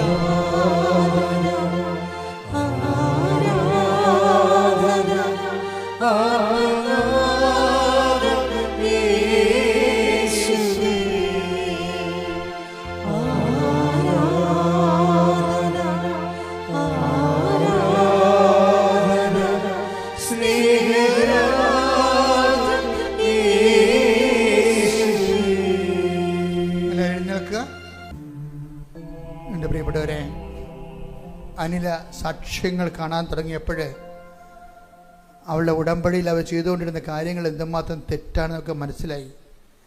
പിന്നെ സാക്ഷ്യങ്ങൾ കണ്ടുകൊണ്ടേയിരുന്നു. ഉടമ്പടി അവളുടെ ജീവിതം ചെയ്ത തെറ്റുകളെല്ലാം, ഉടമ്പടിയുടെ ക്രമങ്ങൾ എല്ലാം ശരിയാക്കി. അപ്പോൾ എന്നാ ചെയ്തിരിക്കണത്? നോട്ട് ബൈ മെറിറ്റ് വർക്ക് ചെയ്യാൻ തുടങ്ങി. ഒരു കൊല്ലമേ B2 പരീക്ഷയ്ക്ക് 1 കൊല്ലം മാത്രമേ ഗ്യാരണ്ടി ഉള്ളൂ. അവൾക്ക് ജോലി കിട്ടാതെ ശരിക്കും പറഞ്ഞാൽ B2 2ാം കൊല്ലമായി. 2 കൊല്ലം കഴിഞ്ഞ് അപ്പോൾ അവൾ വിചാരിച്ച് അവളുടെ മെറിറ്റ് പോയി. അപ്പോൾ അവൾ കർത്താവിനോട് പറഞ്ഞു, കർത്താവേ എനിക്ക് B2 എക്സാമിൻ്റെ ഡേറ്റ് കഴിഞ്ഞു, പക്ഷേ ഞാൻ എൻ്റെ മെറിറ്റ് എനിക്കില്ലറിയാം, നിൻ്റെ ഗ്രേസിലാണ് ഞാൻ ആശ്രയിക്കണത്. 1 കൊല്ലം കഴിഞ്ഞവർക്ക് പോലും അവർ വിസ കൊടുക്കണില്ല. അതുകൊണ്ട് ഞാനിത് നിൻ്റെ കൃപയിൽ ആശ്രയിക്കുന്ന. അപ്പോൾ എന്നാ സംഭവിച്ചിരിക്കണത്? മാതാവിൻ്റെ ബർത്ത്ഡേ വന്നപ്പോൾ അവൾ പറഞ്ഞു, അമ്മയുടെ ബർത്ത്ഡേ ആണ്, അമ്മയാണ് എനിക്കിത് ഈ B2 കഴിഞ്ഞ് 2 കൊല്ലം കഴിഞ്ഞിട്ടും അതിൻ്റെ ഗ്യാരണ്ടി കഴിഞ്ഞിട്ടും നീ ഇതെനിക്ക് തരികയാണെങ്കിൽ നീയാണ് തന്നതെന്നറിയാൻ നിൻ്റെ ബർത്ത്ഡേക്ക് എനിക്ക് വിസ വേണമെന്ന് പറഞ്ഞു.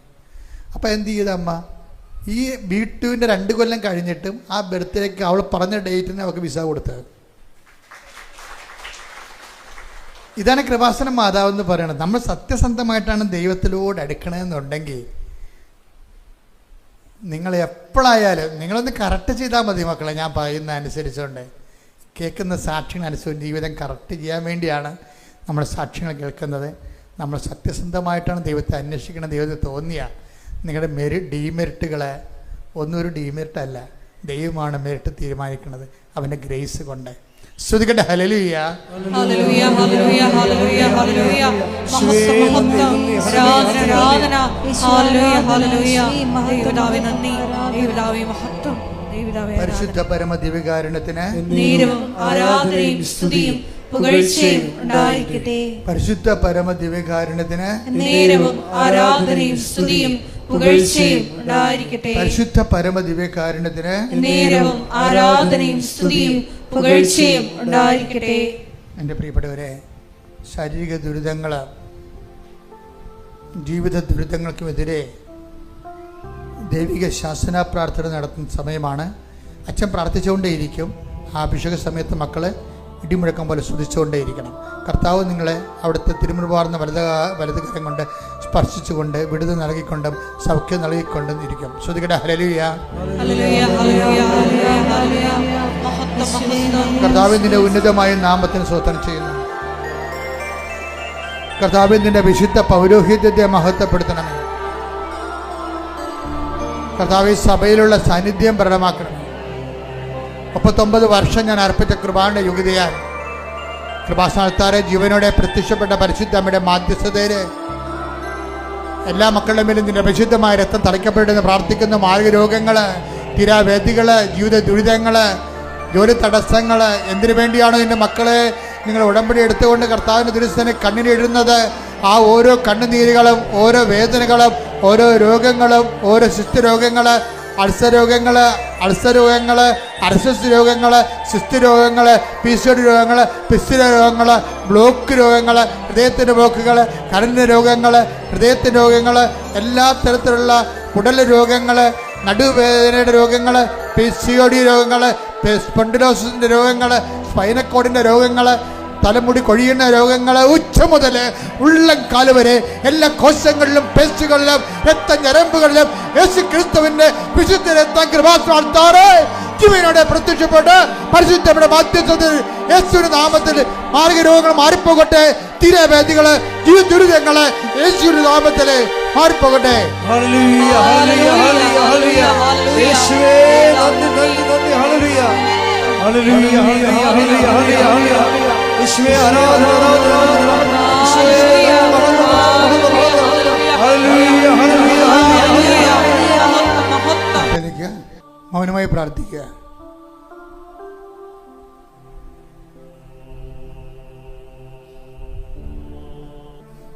ആവശ്യങ്ങൾക്ക് വേണ്ടി ഉടമ്പടിയുടെ നിയോഗങ്ങൾ കർത്തൃദിവസത്തിന് സമർപ്പിക്കുക.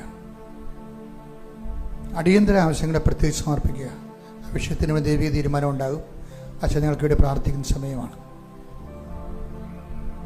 ഓൺലൈനിലുള്ളവരും പ്രാർത്ഥിക്കുക.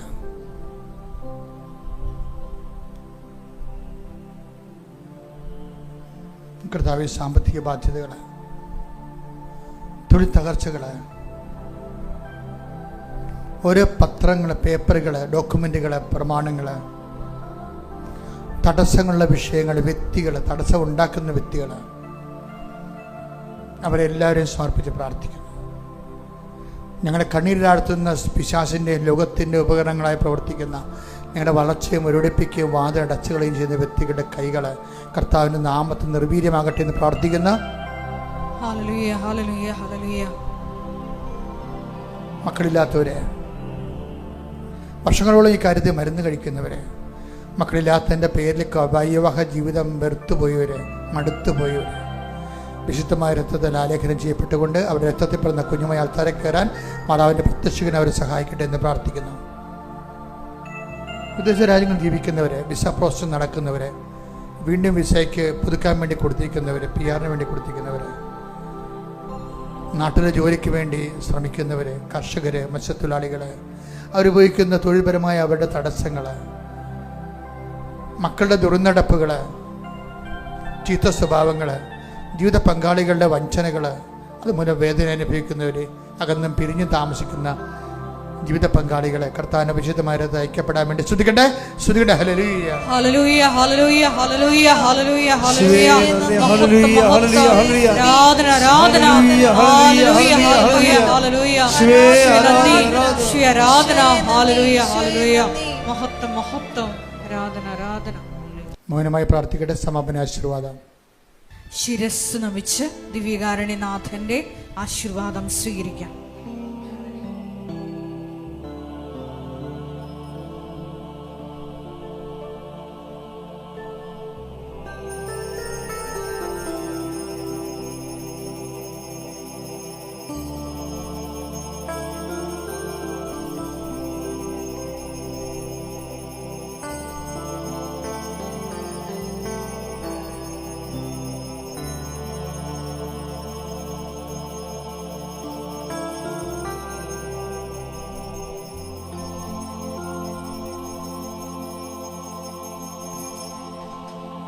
പരിശുദ്ധ പരമ ദിവ്യകാരുണ്യമേ, ഇന്നും അങ്ങേക്ക് ആരാധന. പരിശുദ്ധ പരമ ദിവ്യകാരുണ്യമേ, ഇന്നും